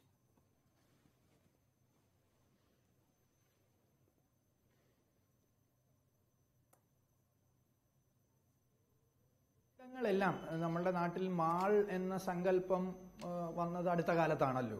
അപ്പോൾ ഈ മാളുകളെല്ലാം വന്ന കാലം മുതൽ എല്ലാത്തിനും ഒരു ഫയർ നോ ഒബ്ജക്ഷൻ സർട്ടിഫിക്കറ്റ് നൽകിയിട്ടുണ്ട്. അതിനോടനുബന്ധിച്ച് പീരിയോഡിക്കായി വളരെ കാലികമായി അതാത് ഒരു വർഷത്തിലോ അതിൽ കെട്ടിട നിർമ്മാണ ചട്ടങ്ങളിൽ നിർണയിക്കുന്ന ഒരു കാലാവധിയിൽ ഇത്തരം ചട്ടങ്ങൾ അതാത് കെട്ടിടങ്ങളിൽ പാലിച്ചിട്ടുണ്ടോ എന്നുള്ളത് പരിശോധനയ്ക്ക് വിധേയമാക്കുവാനായി എല്ലാ നഗരസഭകളുടെയും മറ്റും തദ്ദേശ സ്വയംഭരണ സ്ഥാപനങ്ങളുടെയും നിയന്ത്രണത്തിലുള്ള ഈ കെട്ടിട നിർമ്മാണം എന്ന പ്രക്രിയയ്ക്ക് അത് പാലിച്ചിട്ടുണ്ടോ എന്ന് പരിശോധിക്കുന്നതിന് ചില സമിതികളുണ്ട്. ആ സമിതികൾ കാര്യക്ഷമമായി ഈ NOC നൽകുന്ന സമയത്ത് ഈ കെട്ടിട നിർമ്മാതാക്കൾ, ഈ കെട്ടിടത്തിന്റെ ഉടമസ്ഥർ അവകാശപ്പെട്ടിട്ടുള്ളതുപോലെ ആവശ്യമായ നടപടികൾ തുടർന്നും നിലനിർത്തിയിട്ടുണ്ടോ എന്ന് പരിശോധിക്കുകയാണ് നമ്മൾക്ക് ആവശ്യം. അപ്പോൾ ശരിയാണ്, അതൊരു ഫയർ ഓഡിറ്റിംഗ് എന്നല്ല വിളിക്കേണ്ടത്, അതൊരു തുടർ പ്രക്രിയയായി നിരന്തരം നടക്കും. ഓഡിറ്റ് എന്ന് പറയുന്നത് ഒരു പ്രത്യേക സാഹചര്യത്തിൽ നമ്മൾ ഇടപെട്ട് ഇന്ന കാര്യങ്ങൾ നടത്തിയിട്ടുണ്ടോ എന്ന് പരിശോധിക്കുകയാണ്. അത് എല്ലാ വർഷവും ഓഡിറ്റിംഗ് എന്ന രൂപത്തിലല്ല നടത്തേണ്ടത്, പകരം ഒരു തുടർ പ്രക്രിയ എന്ന നിലയിൽ നമ്മളുടെ പൊതു സമൂഹത്തിന്റെ സുരക്ഷയെ കരുതി നടക്കപ്പെടേണ്ടതാണ്. അതിനുള്ള ഉത്തരവാദിത്വം നിക്ഷിപ്തമായിരിക്കുന്നത് തദ്ദേശ സ്വയംഭരണ സ്ഥാപനങ്ങളിലാണ്. അവർക്കാണ് കെട്ടിട നിർമ്മാണത്തിന്റെ നിയന്ത്രണവും അതിൽ പാലിക്കേണ്ട കർത്തവ്യങ്ങളുടെ നിയന്ത്രണവും ഉള്ളത്. ഇവിടെ നമ്മൾ മനസ്സിലാക്കേണ്ട ഒരു വിഷയവും കൂടെ ഉണ്ട്. എവിടെയൊക്കെ മനുഷ്യനുണ്ടോ, മനുഷ്യന്റെ കെട്ടിടങ്ങളുണ്ടോ, പൊതുവിൽ ദുരന്ത നിവാരണ മേഖലയിൽ പ്രവർത്തിക്കുന്നവർ പറയും അപകടങ്ങളല്ല പലപ്പോഴും മനുഷ്യനെ കൊല്ലുന്നത്, പകരം കെട്ടിടങ്ങളാണ്. അത് ഒരു വസ്തുതയാണ്. ഈ കെട്ടിടങ്ങൾ എപ്പോഴും നമ്മൾ നിർമ്മിക്കുന്നുണ്ട്. ചരിത്രാതീത കാലം മുതലേ നമ്മൾ പലതരം ആവാസ വ്യവസ്ഥകൾ ഉണ്ടാക്കുന്നുണ്ട്. ഈ ഓരോ കെട്ടിടത്തിനും അതിൻ്റെതായ അപകട സാധ്യതകളുമുണ്ട്. അതിനെ തരണം ചെയ്യാൻ ഉതകുന്ന രീതിയിലുള്ള സുരക്ഷാ ക്രമീകരണങ്ങൾ നമ്മൾ അവിടെ സൂക്ഷിക്കേണ്ടതുണ്ട്, അവിടെ തയ്യാറാക്കി സൂക്ഷിക്കേണ്ടതുണ്ട്. അപ്പോൾ ഇന്ത്യയിൽ മാത്രമല്ല, ലോകത്തെ എല്ലാ രാജ്യങ്ങളിലും ഇത്തരം മാളുകളിലും വലിയ വലിയ കെട്ടിട സമുച്ചയങ്ങളിലും, എന്തിനേറെ പറയുന്നു, നമ്മളുടെ അൽബുർജ് എന്ന വലിയ കെട്ടിടത്തിന് തൊട്ടരികിലുള്ള ഒരു വലിയ മാള് നമ്മൾ കഴിഞ്ഞ വർഷം കത്തിയത് കണ്ടതാണ്. അവിടെ ആളുകൾക്ക് അപകടമുണ്ടായത് നമ്മൾ കണ്ടതാണ്. അപ്പോൾ ഇത്തരം അവസ്ഥ ലോകത്തിലെ ഏറ്റവും സാങ്കേതിക വൈദഗ്ധ്യമുള്ള സ്ഥലങ്ങളിൽ പോലും ഉണ്ടാകുന്നുണ്ട്. അതിനെ നമ്മൾ പ്രതിരോധിക്കുന്നതിന് ഏറ്റവും അത്യാവശ്യം ഈ സുരക്ഷാ ക്രമീകരണങ്ങൾ പ്രവർത്തിക്കുന്നു എന്ന് ഉറപ്പുവരുത്തുകയാണ്. ഒബ്രോൺ മാളിലെ സാഹചര്യം നമ്മൾ പരിശോധിച്ചാൽ കാണും, ഈ സുരക്ഷാ ക്രമീകരണങ്ങൾ പ്രവർത്തിച്ചിരുന്നു. അത് പ്രവർത്തിച്ചതിൻ്റെതായ പ്രയോജനം ആ സ്ഥലത്തിന് ഉണ്ടായിട്ടുണ്ട്. അത് പ്രവർത്തിച്ചിരുന്നു എന്നാണ് നമ്മൾക്ക് പലയിടത്തുനിന്ന് മനസ്സിലാകുന്നത്. അത് പ്രവർത്തിക്കാതിരുന്നിരുന്നെങ്കിൽ എന്തായിരുന്നിരിക്കും അവസ്ഥ? വളരെ ഗുരുതരമായിരുന്നിരിക്കും അവസ്ഥ. അപ്പോൾ പ്രവർത്തനക്ഷമത ഉറപ്പുവരുത്തുക ഇത്തരം സുരക്ഷാ ക്രമീകരണങ്ങൾ. ശരിയാണ് ശേഖർ പറഞ്ഞ പോലെ. ഡോക്ടർ ശേഖർ പറഞ്ഞ ഒരു പ്രധാനപ്പെട്ട കാര്യമാണ്, ഒബ്രോൺ മാളിലെ ഈ പ്രശ്നത്തിൽ അവിടുത്തെ സുരക്ഷാ ക്രമീകരണങ്ങൾ പ്രവർത്തിച്ചിരുന്നു. ഉണ്ടായ ചില ചെറിയ പാകപ്പിഴകളാണ് നേരത്തെ ഈ ചർച്ചയുടെ ഭാഗമായി സംസാരിച്ചതും. പലപ്പോഴും ഇത്തരം അപകടങ്ങൾ ഉണ്ടാകുമ്പോൾ പ്രവർത്തിക്കാത്ത ക്രമീകരണങ്ങളെ കുറിച്ചാണ് ഏറ്റവും അധികം ചർച്ച ചെയ്യേണ്ടിയും വരാറുള്ളത്. അരുൺ ഭാസ്കർ, ഇവിടെ ഇതേ കൊച്ചിയിൽ തന്നെ സെൻട്രൽ മാൾ എന്ന മറ്റൊരു സ്ഥാപനം ഏതാണ്ട് 3 വർഷക്കാലത്തോളമായിട്ട് നിർബാധം പ്രവർത്തിച്ചു വരികയാണ്. അവർക്ക് ഫയർ NOC ഇല്ല. അവിടെ നേരത്തെ പറഞ്ഞ തദ്ദേശ ഭരണ സ്ഥാപനത്തിന്റെ അനുമതിയുടെ അടിസ്ഥാനത്തിൽ പോകുന്നു. കോടതി ഇടക്കാല സ്റ്റേ കൊടുത്തു, സ്റ്റേ വെക്കേറ്റ് ചെയ്തു. ഒടുവിൽ ഫയർഫോഴ്സ് തീരുമാനിക്കട്ടെ എന്ന് പറയുന്നു. ഫയർഫോഴ്സ് ജേക്കബ് തോമസിന്റെ കാലത്തും മറ്റും അതിന് അനുമതി നൽകാതിരിക്കുന്നു. ഈ സാഹചര്യത്തിൽ തന്നെ കോഴിക്കോട്ട് വളരെ പ്രധാനപ്പെട്ട ഒരു മാളിന് ഈ പറഞ്ഞതുപോലെ നിർമ്മാണം നിർത്തിവെക്കുന്ന നിലയിൽ ഇടപെടേണ്ടി വരുന്ന, ഞാൻ നേരത്തെ പറഞ്ഞ മൾട്ടിപ്ലക്സ് തിയേറ്ററിൽ ഈ പറയുന്ന ഫയർ എക്സിറ്റും മറ്റും അടച്ചു കെട്ടി പ്രവർത്തിപ്പിക്കുന്ന വിധത്തിൽ പ്രവർത്തിച്ചു. സെൻട്രൽ മാളിലേക്ക് വന്നാൽ ഹൈക്കോടതി അങ്ങനെ പറഞ്ഞതിന് ശേഷവും മുമ്പ് സൂചിപ്പിച്ച തദ്ദേശ ഭരണ സ്ഥാപനത്തിന്റെ സർട്ടിഫിക്കറ്റിന്റെ താൽക്കാലിക അനുമതിയുടെ പേരിൽ അത് പ്രവർത്തിച്ചുകൊണ്ടേയിരിക്കുന്നു. ഇപ്പോൾ ആ മാളിനടക്കമുള്ള മാളുകളുടെ പ്രവർത്തനം പരിശോധിക്കാനാണ് മേയറോട് ജില്ലാ കളക്ടർ ഇന്ന് നിർദ്ദേശിക്കുകയും ചെയ്യുന്നത്. പക്ഷേ ഇവിടെ ഏറ്റവും ശ്രദ്ധാകേന്ദ്രമാകുന്നത് നേരത്തെ ശ്രീ ശങ്കർ ആയാലും ശ്രീ ശേഖർ ആയാലും പറഞ്ഞ പോലെ ഫയർ NOC ആണ്, നോ ഒബ്ജക്ഷൻ സർട്ടിഫിക്കറ്റ് ആണ്. അത് നിഷ്കർഷിക്കുന്നത് വളരെ പ്രധാനപ്പെട്ട നിബന്ധനകൾ തന്നെയാണോ? അത് പാലിച്ചാൽ ഈ പറഞ്ഞ പോലെ ഈ അപകടങ്ങൾ സ്വാഭാവികമാണ്, ഒഴിവാക്കാനാവാത്തതാണ്, പക്ഷെ അതിനെ നേരിടാനാകും ഫലപ്രദമായി. ആ നിലയിലുള്ള ഫയർ NOC നിഷ്കർഷിക്കുന്നത് എന്തൊക്കെയാണ്?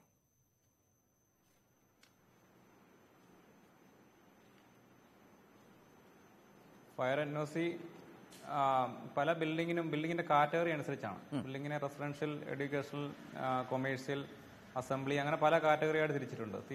അപ്പോൾ അതിനനുസരിച്ച് അതുപോലെ ബിൽഡിങ്ങിന്റെ ഹൈറ്റ് 15 മീറ്റർ താഴെയാണോ 15 മേളിലാണോ, അതുപോലെ ഏരിയ ഉണ്ട്. അപ്പോൾ അതിനനുസരിച്ചാണ് പല ബിൽഡിങ്ങിനും national building code of India 2005 ഇപ്പോൾ 2016 ഇറങ്ങിയിട്ടുണ്ട്. അപ്പോൾ അതിലെ ഗൈഡ് ലൈൻസ് വെച്ചിട്ടാണ് national building code part 4 fire and life സേഫ്റ്റിയുടെ കാര്യങ്ങൾ പറയുന്നുണ്ട്.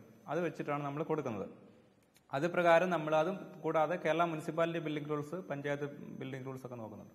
ഇപ്പോൾ ഇതൊക്കെ വെച്ചിട്ട് ഞങ്ങൾ പുതിയൊരു ചെക്ക് ലിസ്റ്റ് ഉണ്ടാക്കിയിട്ടുണ്ട്, എന്തൊക്കെ കാര്യങ്ങൾ പാലിക്കണം എന്നുള്ളത്. ആ ചെക്ക് ലിസ്റ്റ് ഫില്ല് ചെയ്ത് തന്നിട്ട് മാത്രമേ അതെല്ലാം ഉണ്ട് എന്ന് നോക്കി ഉറപ്പ് വരുത്തിയിട്ടാണ് ഇപ്പം നമ്മൾ സർട്ടിഫിക്കറ്റ് കൊടുക്കുന്നത്. പലപ്പോഴും പഴയ ബിൽഡിങ്ങുകളിൽ പലതും ഇത് പാലിക്കാത്തൊരവസ്ഥയുണ്ട്. കാരണം അന്ന് മാത്രമല്ല, ഇപ്പോഴും നമ്മൾ 1 വർഷത്തേക്കൊക്കെയാണ് NOC കൊടുക്കുന്നത്. മുമ്പൊക്കെ ഒരു NOC കൊടുത്തു കഴിഞ്ഞാൽ എല്ലാ കാലത്തേക്കും അവർക്ക് ഉപയോഗിക്കുന്നുണ്ടായിരുന്നു. അപ്പോൾ ആ സന്ദർഭങ്ങളിൽ അത് പലതും റെഗുലർ പീരിയോഡിക് മെയിൻ്റനൻസ് ഇല്ലാത്തതിൻ്റെ ഒരു പ്രശ്നമുണ്ട്. അപ്പോൾ അത് നമ്മളെ അതിനൊക്കെ സൊല്യൂഷനായിട്ട് നമ്മുടെ ആക്ട് വരുമ്പോഴേ അത് കറക്റ്റ് ആവത്തുള്ളൂ. സ്ട്രിക്റ്റ് ആയിട്ടൊരു ആക്ട് വരുമ്പം ഇപ്പം നമ്മൾ നോക്കുന്നുണ്ട്. ഇപ്പോൾ ഈ സെൻട്രൽ മാളിൻ്റെ കേസ് പറഞ്ഞു, കാലിക്കറ്റിൽ നിങ്ങൾ പറഞ്ഞൊരു മോള്, അത് ഞാനുള്ളപ്പോൾ തന്നെയാണ് ആക്ഷൻ എടുത്തത്. ആ ഫയർ എക്സിറ്റ് ബ്ലോക്ക് ചെയ്തിട്ടുണ്ടായിരുന്നു, ഫയർ സിസ്റ്റം വർക്കിംഗ് അല്ലായിരുന്നു. അതുപോലെ ഈ ഫയർ സിസ്റ്റം തന്നെ ഈ സ്പ്രിംഗ്ലർ എന്ന് പറഞ്ഞാൽ അതൊക്കെ ഡിറ്റക്ടർ അതൊക്കെ ഫോൾ സീലിങ്ങിനകത്ത് വെച്ചിട്ട് അടച്ചു വെച്ചിരിക്കുകയാണ്. അത് പല മാളുകളിലും അങ്ങനെയാണ് ചെയ്യുന്നത്. കാരണം എമർജൻസിയിൽ അത് വർക്ക് ചെയ്യില്ല, അത് ക്ലോസ് ചെയ്ത് വെച്ചിരിക്കുകയാണ്. അപ്പോൾ അതുകൊണ്ട് അത് ഒക്കെ നമ്മൾ ഓപ്പൺ ചെയ്യിച്ചു, ഫുള്ള് നമ്മൾ ഓപ്പൺ ചെയ്യിച്ചിട്ട് എല്ലാം റീസ്ട്രക്ചർ, ഫയർ സിസ്റ്റം മൊത്തം റീസ്ട്രക്ചർ ചെയ്തിട്ടാണ് അത് ഓപ്പൺ ആക്കിയത്. ഇതിന് ലോക്കൽ സെൽഫ് ഗവൺമെൻറ് അതോറിറ്റിക്ക് നല്ലൊരു റോളുണ്ട്. കാരണം അവർക്ക് പല അധികാരങ്ങളുണ്ട്. അപ്പോൾ അവർക്കൊരു ബിൽഡിംഗ് സ്റ്റോപ്പ് ചെയ്യാനോ ലൈസൻസിൻ്റെ പല പെർമിറ്റും പല തരത്തിലുള്ള പവേഴ്സ് ഉണ്ട്. ഞാൻ താങ്കളിലേക്ക് മടങ്ങി വരാം. ശ്രീ ശങ്കർ, ഈ സാഹചര്യത്തിലാണ് അദ്ദേഹം ഇതിലുണ്ടാവേണ്ട കാര്യങ്ങളെക്കുറിച്ചൊക്കെ പറഞ്ഞു. ഈ പറഞ്ഞ പോലെ ഒരു വാട്ടർ ടാങ്ക് ഉണ്ടാവണം, ആ വാട്ടർ ടാങ്കിന്റെ സ്പെസിഫിക്കേഷൻസ് ഒക്കെ ചെറിയ തോതിൽ നമ്മൾ നേരത്തെ സംസാരിച്ചാണ്. ഫയർ സ്മോക്ക് ഉണ്ടാകണം, ഫ്യൂം അലാമുകൾ ഉണ്ടാകണം, ലിഫ്റ്റിംഗ് സുരക്ഷാ വാതിലുകൾ ഒക്കെ ഉണ്ടാവണം ലിഫ്റ്റിൽ.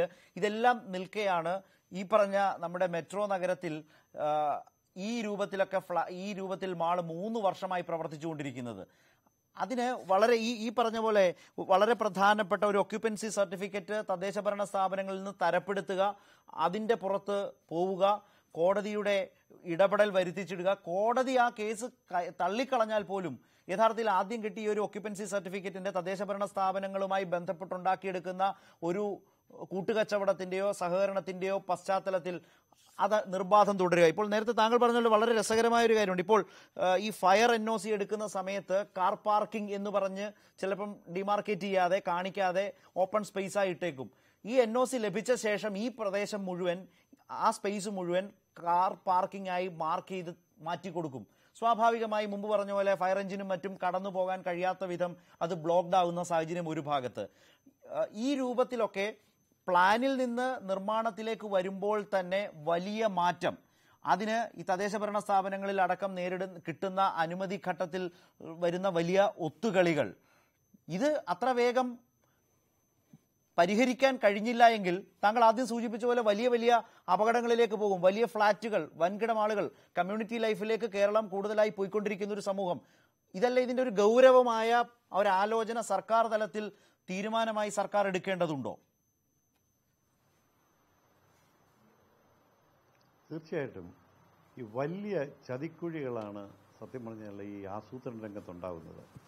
ഒരു ആർക്കിടെക്റ്റ് ഈ ഉടമസ്ഥനുമായിട്ട് പ്ലാൻ ചർച്ച ചെയ്ത് അത് രൂപകൽപ്പന തയ്യാറാക്കുമ്പോൾ പലപ്പോഴും ഇതൊക്കെ കാണിക്കാറുണ്ട്. ഇപ്പോൾ ഫയർ എക്സിറ്റിൻ്റെ കാര്യത്തിലാണെങ്കിലും അണ്ടർഗ്രൗണ്ട് സമ്പിൻ്റെ കാര്യത്തിലാണെങ്കിലും അതിന് വേണ്ടിയിട്ടുള്ള ഫയർ സേഫ്റ്റി ഉപകരണത്തിൻ്റെ കാര്യത്തിലാണെങ്കിലും അതിന് നിഷ്കർഷിക്കേണ്ട എല്ലാ ജാഗ്രതയും കാണിക്കുന്ന രീതിയിൽ തന്നെ പ്ലാൻ വരയ്ക്കും.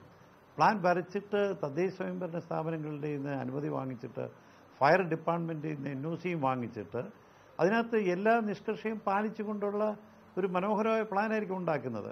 പക്ഷേ അത് കഴിഞ്ഞിട്ടുള്ള ഘട്ടത്തിൽ, ഇതിൻ്റെ നിർമ്മാണ ഘട്ടത്തിലാണ്, അതിൻ്റെ നിർവഹണ ഘട്ടത്തിലാണ് പരിപൂർണമായിട്ടും പരാജയപ്പെടുന്ന കാഴ്ചയുള്ളത്. ഇതിനകത്ത് രണ്ട് കാര്യങ്ങൾ ഞാൻ പ്രത്യേകമായിട്ട് പറയാനുണ്ട്. നമ്മുടെ ബഹുനില മന്ദിരങ്ങളിലൊക്കെ തന്നെ, നമ്മുടെ ഏത് വലിയ കെട്ടിട നിർമ്മാണ സമുച്ചയങ്ങളിലൊക്കെ തന്നെ പലപ്പോഴും ആദ്യത്തെ കെട്ടിടം, ബഹുനില മന്ദിരം, 14 നില കെട്ടിടം, 15 നില കെട്ടിടമൊക്കെ പണിഞ്ഞ് കഴിഞ്ഞിട്ട് കുറച്ച് നാൾ കഴിഞ്ഞ് അതിൻ്റെ മുൻവശത്തായിട്ട് മറ്റൊരു കെട്ടിടം ഉയരുന്നത് കാണാം. ഇതാണ് ചതി. കാരണം ഈ വലിയ കെട്ടിടത്തിന് വേണ്ടിയുള്ള പ്ലാൻ ആദ്യം കൊടുക്കുകയും അതിനുവേണ്ടി എല്ലാ നിയമങ്ങളനുസരിച്ച് എല്ലാ ഇളവുകളും വാങ്ങിച്ചിട്ട് ഈ തുടങ്ങിക്കഴിയുകയും രണ്ടാമത് ഈ ഭൂമി നമ്മൾ വിട്ട് ഈ മുൻവശത്ത് വിടേണ്ട ഭൂമിയുമൊക്കെ അതിലൊക്കെ കോംപ്രമൈസ് ചെയ്തുകൊണ്ട് ആ ഭൂമിയെ രണ്ടായിട്ട് വിഭജിക്കുകയും രണ്ടാമത്തെ ഭാഗത്ത് ഇപ്പം ഫയറിന് ഇടപെടേണ്ടാത്ത 2 നില കെട്ടിടങ്ങൾ ഉൾപ്പെടെയുള്ള കെട്ടിടങ്ങൾക്ക് അനുമതി വാങ്ങിക്കുകയും അത് ബഹുനില മന്ദിരങ്ങളായിട്ട് മാറ്റുകയും ചെയ്യുന്നത് കേരളത്തിൽ അങ്ങോളം ഇങ്ങോളമുള്ള വളരെ സാധാരണ കാഴ്ചയായിട്ട് മാറിയിരിക്കുന്നു.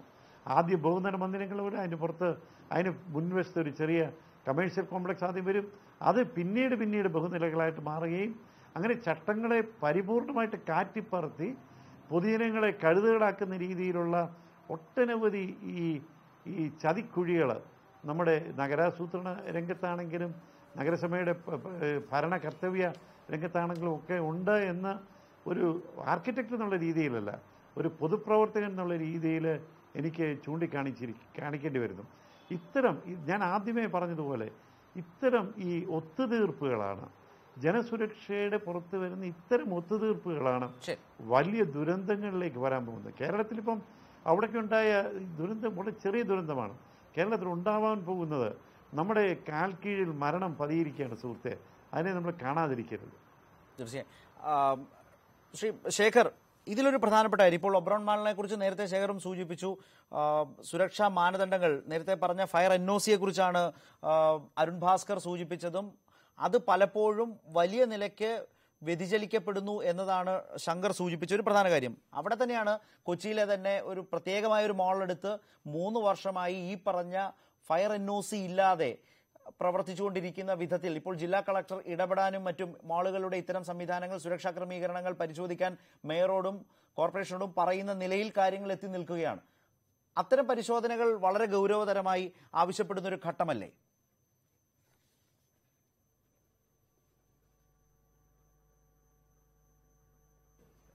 ഞാൻ ഈ അപകടത്തെ വിലയിരുത്തുന്നത് നമ്മളുടെ കാര്യക്ഷമത പരിശോധിക്കുന്നതിൽ ഒരു ഉദാഹരണമായി ആണ്. ഉദാഹരണത്തിന് ഒബ്രോൺ മാളിൽ ഈ തീപിടുത്തം ഉണ്ടായ ഏതാനും മിനിറ്റുകൾക്കുള്ളിൽ അവിടുത്തെ സുരക്ഷാ സംവിധാനങ്ങളെല്ലാം സെക്കൻഡുകൾക്കുള്ളിൽ പ്രവർത്തിച്ചു.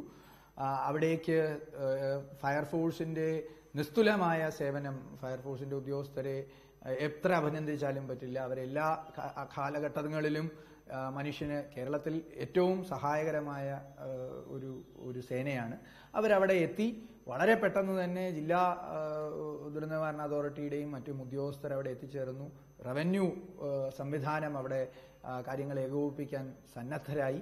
ഇത് കാണിക്കുന്നത് നമ്മൾ ദുരന്തങ്ങളോട് പ്രതികരിക്കുന്നതിൽ നിർണായകമായ ശേഷി കൈവരിച്ചിട്ടുണ്ട് എന്നാണ്. പക്ഷേ ആ ശേഷിയെ ഇനി കൂടുതൽ വളർത്തേണ്ടതുണ്ട്. ഉദാഹരണത്തിന് മാളുകളുടെ നമ്മൾ ഇപ്പോൾ ഒരു ഉയരങ്ങളിലേക്ക് വളരുന്ന ഒരു പ്രതിഭാസമാണ് കേരളത്തിൽ കാണുന്നത്. ശരിയാണ്, ഭൂമി ലഭ്യത കുറവുള്ള കേരളത്തിൽ അതേ ഇനി ഭാവിയിൽ മാർഗമുള്ളൂ. അപ്പോൾ ആ ഉയരങ്ങളിലേക്ക് വളരുന്നതിനനുസരിച്ച് ഉയരങ്ങളിലുള്ള ഇത്തരം അപകടങ്ങളെ പ്രതിരോധിക്കുവാൻ ഉതകുന്ന രീതിയിൽ യാതൊരു തരത്തിലുള്ള പാളിച്ചകളും ഇല്ലാത്ത സുരക്ഷാ സംവിധാനങ്ങൾ ഉണ്ടാകണം. അപകടങ്ങൾ ഉണ്ടാകും, ഞാൻ വീണ്ടും പറയുന്നു, അപകടങ്ങൾ ഉണ്ടാകും.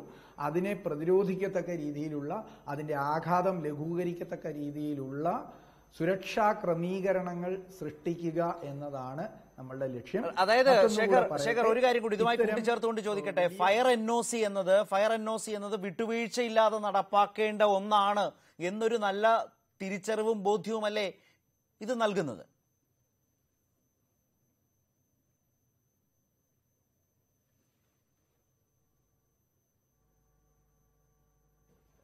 ഞാൻ ഈ അപകടത്തെ വിലയിരുത്തുന്നത് നമ്മളുടെ കാര്യക്ഷമത പരിശോധിക്കുന്നതിൽ ഒരു ഉദാഹരണമായി ആണ്. ഉദാഹരണത്തിന് ഒബ്രോൺ മാളിൽ ഈ തീപിടുത്തം ഉണ്ടായ ഏതാനും മിനിറ്റുകൾക്കുള്ളിൽ അവിടുത്തെ സുരക്ഷാ സംവിധാനങ്ങളെല്ലാം സെക്കൻഡുകൾക്കുള്ളിൽ പ്രവർത്തിച്ചു. അവിടേക്ക് ഫയർഫോഴ്സിന്റെ നിസ്തുലമായ സേവനം. തീർച്ചയായും അത് താങ്കൾ പറഞ്ഞതും അത് തന്നെയാണ്, അത് ശരിയുമാണ്. പക്ഷേ ഈ കാലത്ത് ശേഖർ കുര്യാക്കോസ്, ഒരു പ്രധാനപ്പെട്ട കാര്യം, ഫയർ എൻഒസി എന്നത് വിട്ടുവീഴ്ചയില്ലാതെ തന്നെ നടപ്പാക്കേണ്ടതാണ്. ശ്രീ അരുൺ ഭാസ്കർ, ഞാൻ വരുമ്പോൾ തന്നെ ശ്രീ ശങ്കർ, ഈ ഫയർ എൻഒസി അതാണല്ലോ പലപ്പോഴും വെള്ളം ചേർക്കപ്പെടുന്നത് പല നിലകളിൽ. ഇപ്പോൾ നമ്മൾ ഓർക്കേണ്ടി വരുന്നൊരു പേരാണ് ജേക്കബ് തോമസിന്റേത്. വളരെ ചുരുങ്ങിയ കാലം ഫയർഫോഴ്സ് മേധാവി ഇരുന്ന സമയത്താണ് ഈ പറഞ്ഞ സെൻട്രൽ മാൾ, അതുപോലെ തന്നെ പത്മ തിയേറ്റർ അടക്കം, നേരത്തെ അരുൺ ഭാസ്കർ തന്നെ പറഞ്ഞ കോഴിക്കോട്ടെ വൻകിട മാളിൽ നടത്തിയിട്ടുള്ള പ്ലാനിന് വിരുദ്ധമായ പ്രവർത്തനങ്ങൾ ഇടപെട്ട് തിരുത്തിച്ച നടപടി അടക്കം ഈ ഉയരങ്ങളിലേക്ക് കേരളം വളരുമ്പോൾ അതിനു വേണ്ടുന്ന ക്രമീകരണങ്ങൾ ദുർബലപ്പെടുത്തുമ്പോൾ അതിനെതിരായ ജാഗ്രത, ആ ജാഗ്രതയിൽ ചുരുങ്ങിയ കാലത്ത് അക്കാലത്ത് ജേക്കബ് തോമസ് ഇക്കാര്യങ്ങൾ, ഈ ഫ്ളാറ്റുകളുടെയും മാളുകളുടെയും ഒക്കെ കാര്യത്തിലാണ് ഇടപെട്ടത്. അത് വളരെ ശരിയായ ഒരു നീക്കമായിരുന്നു എന്ന പാഠം ഒബ്രോൺ മാൾ നമ്മൾക്ക് മുമ്പിൽ വെക്കുന്നില്ലേ? തീർച്ചയായിട്ടും ഈ ആർജവം സത്യം പറഞ്ഞാൽ എന്നെ അത്ഭുതപ്പെടുത്തിയിട്ടുണ്ട്. നമുക്ക് നേരത്തെ ശ്രീ അരുൺ ഭാസ്കർ പറഞ്ഞതുപോലെ നാഷണൽ ബിൽഡിംഗ് കോഡുണ്ട്, അതിലെ വളരെ വ്യക്തതയുള്ള ക്ലാസ് ഉണ്ട്. അത് ഭാരതത്തിലെ നിയമം, കേരളത്തിലെ നിയമം വേറെ രീതിയിലാവണമെന്ന് അന്ന് വാദിക്കുവാനായിട്ട് ഇവിടെ ഒരുപാട് പേരുണ്ട്. കെട്ടിട നിർമ്മാതാക്കൾ ഉൾപ്പെടെ ഒരുപാട് പേരുണ്ടായിരുന്നു. അത് പണി തുടങ്ങിപ്പോയി, അതുകൊണ്ട് അത് നിഷ്കർഷിക്കാനൊക്കെ ഇല്ല. ഇതാണ് പ്രശ്നം. ഭാരതത്തിലെ നിയമങ്ങളെ കേരളത്തിലെ നിയമങ്ങളുമായിട്ട് എങ്ങനെ പൊരുത്തക്കേട് വരുമെന്ന് ഒരു വാസ്തുശില്പി എന്നുള്ള രീതിയിൽ എനിക്കറിയില്ല. അതാ പറഞ്ഞു, ഇത്തരം നിയമങ്ങളെ കാർക്കശ്യത്തോടു കൂടി, ജാഗ്രതയോടു കൂടി ആര് നടപ്പാക്കുന്നുവോ അതിനൊരു ആർജവം വേണം. ആ ആർജവമാണ് ഒരുപക്ഷെ ശ്രീ ജേക്കബ് തോമസ് ഒരു കാലത്ത് വളരെ പ്രകടിപ്പിച്ചത് എന്ന് ഞാൻ ഓർത്തെടുക്കുന്നുണ്ട്. അത്തരം ജാഗ്രതയുണ്ട്, അത്തരം ആർജവം ഉണ്ടെങ്കിൽ അത് യാതൊരു തരത്തിലുള്ള ഇതിനൊന്നും ഒത്തുതീർപ്പുകൾക്കും വശംവദരാകാതെയുള്ള അത്തരം ശ്രേഷ്ഠമായ പ്രവർത്തനങ്ങൾ, ആ ശ്രേഷ്ഠമായ പ്രവർത്തനങ്ങളാണ് ഒരുപക്ഷെ നമുക്ക് പുറത്തേക്കുള്ള വഴി, അപകടങ്ങളില്ലാത്ത ഒരു രാജ്യത്തിലേക്കുള്ള വഴി എന്ന് ഞാൻ കരുതുന്നു. അരുൺ ഭാസ്കർ, ഇപ്പോൾ fire NOC, no objection certificate ഇല്ലെങ്കിലും ഈ തദ്ദേശ ഭരണ സ്ഥാപനത്തിന്റെ, കോർപ്പറേഷന്റെ അനുമതി, താൽക്കാലിക അനുമതി എന്ന മട്ടിലുള്ള അനുമതിയുടെയൊക്കെ അടിസ്ഥാനത്തിൽ കെട്ടിടങ്ങൾ പ്രവർത്തിക്കുക എന്നത് നിങ്ങളുടെ കൺമുമ്പിൽ നടന്നു വരുന്ന, നിങ്ങൾക്ക് പലപ്പോഴും മനസ്സിലാകുന്ന ഒരു ദുർബലമായ സ്ഥിതിവിശേഷം. നേരത്തെ താങ്കൾ സൂചിപ്പിച്ചു തദ്ദേശ ഭരണ സ്ഥാപനങ്ങൾക്ക് ഇക്കാര്യത്തിൽ ഒരു വലിയ പങ്കുണ്ട്. അങ്ങനത്തെ ഇടപെടലുകൾ നിങ്ങളുടെ പ്രവർത്തനങ്ങളെ വല്ലാതെ ക്ഷീണിപ്പിക്കുന്നുണ്ടോ?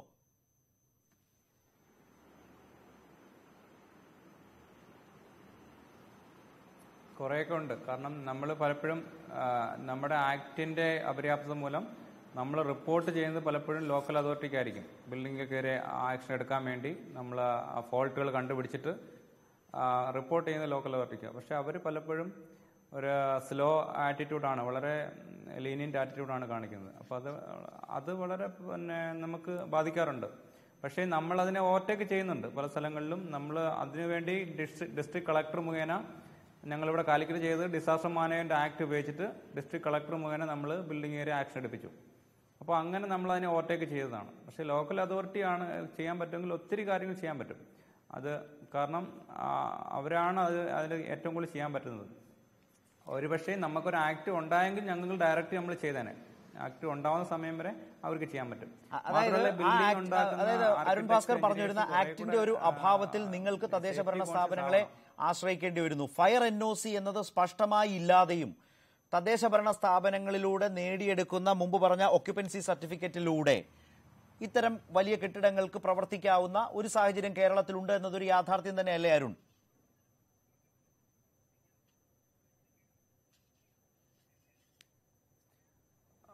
കുറേയൊക്കെ ചെയ്യാൻ പറ്റും, ഒരു പരിധി വരെയൊക്കെ ചെയ്യാൻ പറ്റും. പിന്നെ സ്ഥിരമായിട്ട് അങ്ങനെ കൊണ്ടുപോകാൻ പറ്റത്തില്ല. കുറച്ച് കാലത്തേക്ക് ചില ബിൽഡിങ്ങുകളൊക്കെ അങ്ങനെ ചെയ്യാൻ. അതാണ് അവിടെയൊക്കെ തീർച്ചയായും ഒരു സർക്കാർ ഉദ്യോഗസ്ഥൻ എന്ന നിലയിൽ അതിന്റെ പരിധികളിൽ നിന്ന് അദ്ദേഹത്തിന് പറയാവുന്നതാണ്. പക്ഷേ അത് കേൾക്കുന്ന നമ്മൾക്ക് കൃത്യമായി മനസ്സിലാകും. അങ്ങനെ കുറെ കാലമൊക്കെ കൊണ്ടുപോകാം. അങ്ങനെ കുറെ കാലം എന്നത് 3 വർഷമായി നടത്തിക്കൊണ്ടിരിക്കുന്ന ഒരു മാളാണ് കൊച്ചിയിലുള്ളത്, സെൻട്രൽ മാൾ. ഇപ്പോൾ ഇത് വരുന്നു, ഈ തീപിടുത്തം ഉണ്ടാകുന്നു. അതേ തുടർന്ന് ഞങ്ങളടക്കം ഇന്നലെ വാർത്ത ചെയ്യുന്നു, ഞങ്ങൾ അതിന്റെ രേഖകൾ സഹിതം പുറത്തു കൊണ്ടുവരുന്നു. ഇന്നിപ്പോൾ ജില്ലാ കളക്ടർ വേഗത്തിൽ ഇടപെടുന്നു. കാരണം ഇല്ലെങ്കിൽ പുറ്റിങ്ങൽ അപകടം പോലെയുള്ള അപകടങ്ങളൊക്കെ വരുമ്പോൾ ജില്ലാ ഭരണകൂടം ഉണർന്നു പ്രവർത്തിച്ചോ എന്ന വലിയ ചോദ്യങ്ങൾ പോലെയുള്ള ചോദ്യങ്ങൾ ഭാവിയിൽ നേരിടാതിരിക്കാൻ ജില്ലാ കളക്ടർ ഉണർന്നു പ്രവർത്തിക്കുന്നു, മേയറോട് ആവശ്യപ്പെടുന്നു. അപ്പോൾ ഈ തദ്ദേശ ഭരണ സ്ഥാപനങ്ങൾ, വലിയ നഗരങ്ങളിലെ കോർപ്പറേഷനുകൾ, അവിടുത്തെ ഉദ്യോഗസ്ഥ രാഷ്ട്രീയ പിൻബലമാണ് യഥാർത്ഥത്തിൽ ഫയർ NOC ഇല്ലെങ്കിലും വൻകിട കെട്ടിടങ്ങൾ കേരളത്തിൽ പ്രവർത്തിക്കുന്നതിന്റെ ഒന്നാമത്തെ കാരണക്കാർ. അത് സത്യം തന്നെയല്ലേ? 100%. കെട്ടിട നിർമ്മാണ നിയമങ്ങൾ ജനങ്ങളുടെ താല്പര്യങ്ങൾക്ക് വേണ്ടി ഉണ്ടാക്കുന്ന ഒരു നിയമ സംഹിതയാണ്.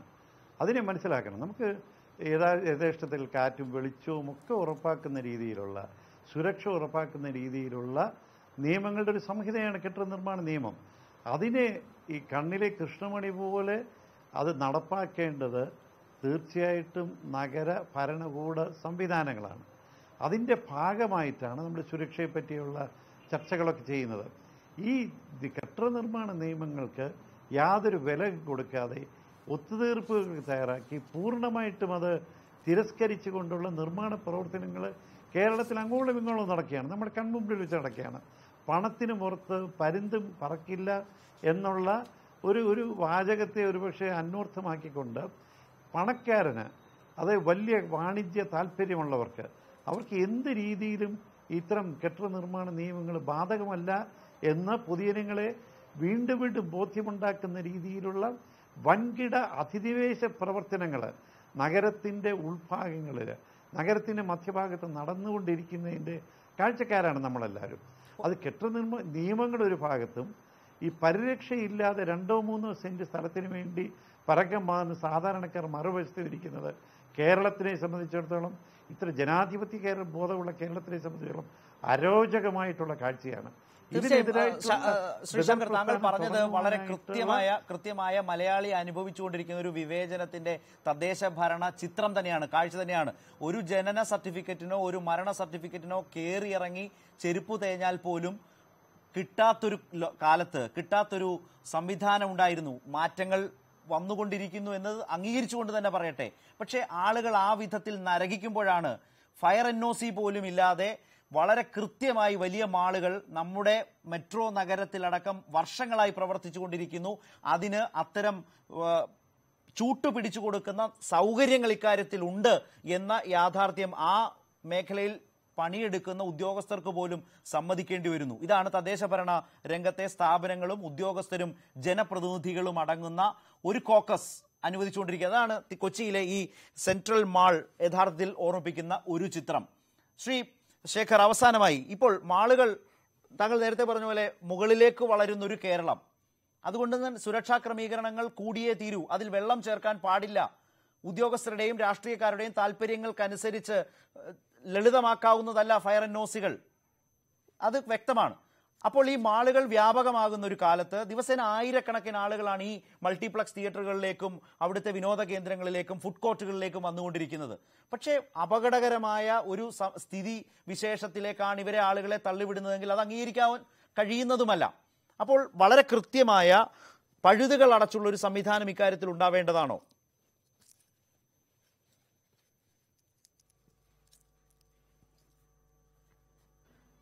ഇതിൽ ഞാൻ തുടക്കത്തിലേ പറഞ്ഞല്ലോ, നമ്മൾക്ക് നിയമങ്ങൾ ഇല്ലാത്തതല്ല പ്രശ്നം. നമ്മളുടെ സാമൂഹിക ബോധത്തിൽ ഇത്തരം സുരക്ഷാ ക്രമീകരണങ്ങൾ ഉണ്ടാകേണ്ടതും അത് പ്രധാനമാണ് എന്നുള്ളതും ഉരുത്തിരിഞ്ഞു വരുന്നതാണ് പ്രധാനം. നിയമങ്ങളെല്ലാം ഉണ്ട്, ധാരാളം നിയമങ്ങൾ കെട്ടിട നിർമ്മാണ ചട്ടങ്ങളിലും എല്ലാം ഇതിനുതകുന്ന ശക്തമായ നിർദ്ദേശങ്ങളും ചട്ടങ്ങളും എല്ലാം ഉണ്ട്. പക്ഷേ ആരത് പ്രാവർത്തികമാക്കുന്നു, ആരത് പ്രാവർത്തികമാക്കുന്നില്ല, ഇതാണ് നമ്മൾ അന്വേഷിക്കേണ്ടത്. ഒബ്രോൺ മാളിലെ നടത്തിപ്പുകാർ ഒരു പരിധിവരെ അത് പാലിച്ചിട്ടുണ്ട് എന്നാണ് നമ്മൾക്ക് പത്രമാധ്യമങ്ങളിൽ നിന്ന് മനസ്സിലാകുന്നത്. മറ്റു മാളുകളിൽ ഇത് പാലിക്കപ്പെടുന്നുണ്ടോ എന്ന് നമ്മൾക്ക് നിരന്തരമായി ഇത് നിരീക്ഷിക്കേണ്ടുന്ന ഒരു സംവിധാനമുള്ള തദ്ദേശ സ്വയംഭരണ സ്ഥാപനങ്ങൾ അത് നടത്തേണ്ടതുണ്ട്. ഇനി അങ്ങനെ ചെയ്തിട്ടില്ല എങ്കിൽ നമ്മളത് അവരെ കൊണ്ട് ചെയ്യിപ്പിക്കുവാൻ വേണ്ട നടപടികൾ എടുക്കേണ്ടതുണ്ട്. ഇതിനെല്ലാം ഉപരിയാണ് ഞാൻ തുടക്കത്തിൽ പറഞ്ഞതുപോലെ അപകടങ്ങൾ ഉണ്ടാകും, അതിനെ പ്രതിരോധിക്കാനുള്ള സംവിധാനങ്ങൾ നമ്മൾ തയ്യാറാക്കി വെക്കണം. ആ ഉള്ള സംവിധാനങ്ങൾ പ്രവർത്തനക്ഷമമാണ് എന്ന് ഉറപ്പുവരുത്തണം. കൂടാതെ ഈ ഓരോ മാളിനും ഒരു മോക്ക് ഡ്രിൽ, വർഷത്തിൽ 1-2 മോക്ക് ഡ്രിൽ നിർബന്ധമായും ഈ തീപിടുത്തവുമായി ബന്ധപ്പെട്ട് നടത്തേണ്ടതുണ്ട്. അവർ സ്വയം നടത്തേണ്ടതുണ്ട്. വിദേശ രാജ്യങ്ങളിലെല്ലാം അങ്ങനെയാണ്. ഫയർഫോഴ്സോ ഒന്നും വന്നല്ല മോക്ക് ഡ്രിൽ നടത്തുന്നത്. ഒരു സർക്കാർ സംവിധാനവും ഇടപെടാറില്ല. അതാത് വലിയ വലിയ കെട്ടിട സമുച്ചയങ്ങൾ, ഞാൻ വിദേശത്തായിരിക്കുമ്പോൾ ഞാൻ താമസിച്ചിരുന്ന ഫ്ലാറ്റിലെ ഉടമസ്ഥർ തന്നെ, ആ ഫ്ളാറ്റിന്റെ നടത്തിപ്പുകാരായ ഉടമസ്ഥർ തന്നെ എല്ലാ വർഷവും 2 വട്ടം ഇത്തരം മോക്ക് ഡ്രിൽ നടത്താറുണ്ടായിരുന്നു തീപിടുത്തവുമായി ബന്ധപ്പെട്ട്. അത് നടത്തേണ്ടുന്ന ഒരു സംസ്കാരം ഉരുത്തിരിയണം. അത് ഉരുത്തിരിയുവാനായി ഏറ്റവും അത്യാവശ്യം ഇത്തരം ഉയരമുള്ള കെട്ടിടങ്ങളിൽ ജോലി ചെയ്യുന്ന ആളുകളും ഇത്തരം ഉയരമുള്ള കെട്ടിടങ്ങളിൽ താമസിക്കുന്ന ജനങ്ങളും ആ ബോധത്തോടുകൂടി ഒന്നിച്ചു നിന്ന് ഇത് ചെയ്യുവാൻ സന്നദ്ധരാകുകയും വേണം എന്നുള്ളതാണ്. തീർച്ചയായും അത്തരം ഒരു സംസ്കാരം തന്നെ വളർന്നു വരേണ്ടതുണ്ട് സംവിധാനത്തിനൊപ്പം എന്നാണ് അദ്ദേഹത്തിന്റെ അഭിപ്രായം. അരുൺ ഭാസ്കർ, അവസാനം ഇപ്പോൾ ഈ ഫയർ എൻഒസികൾ നേടിയിട്ടുണ്ടോ, ആ ഫയർ എൻഒസികൾ പാലിക്കുന്നുണ്ടോ എന്നൊക്കെ പരിശോധിക്കുന്ന നിങ്ങളുടെ നടപടികൾ, അത് നിങ്ങൾ തദ്ദേശഭരണ സ്ഥാപനങ്ങൾക്ക്, കോർപ്പറേഷനുകൾക്കും മുനിസിപ്പാലിറ്റികൾക്കും മറ്റും റിപ്പോർട്ട് ചെയ്യുന്നു. ഇനി അവർ അത് പാലിക്കുന്നില്ല എന്ന് വന്നാൽ നിങ്ങൾക്ക് അക്കാര്യത്തിൽ പിന്നെ ചെയ്യാവുന്നത് എന്താണ്? ഇപ്പോൾ തന്നെ ഈ കൊച്ചിയിലെ മാളിന്റെ കേസ് അടക്കം പുറത്തു വന്ന സാഹചര്യത്തിൽ നിങ്ങളുടെ ഡിപ്പാർട്ട്മെന്റിന് സ്വതന്ത്രമായി സ്വമേധയാ ഈ വിവരങ്ങളുടെ അടിസ്ഥാനത്തിൽ നാളെ നടപടികൾ സ്വീകരിക്കാൻ അധികാരവും പാകതയും ഉണ്ടോ കൊച്ചിയിൽ?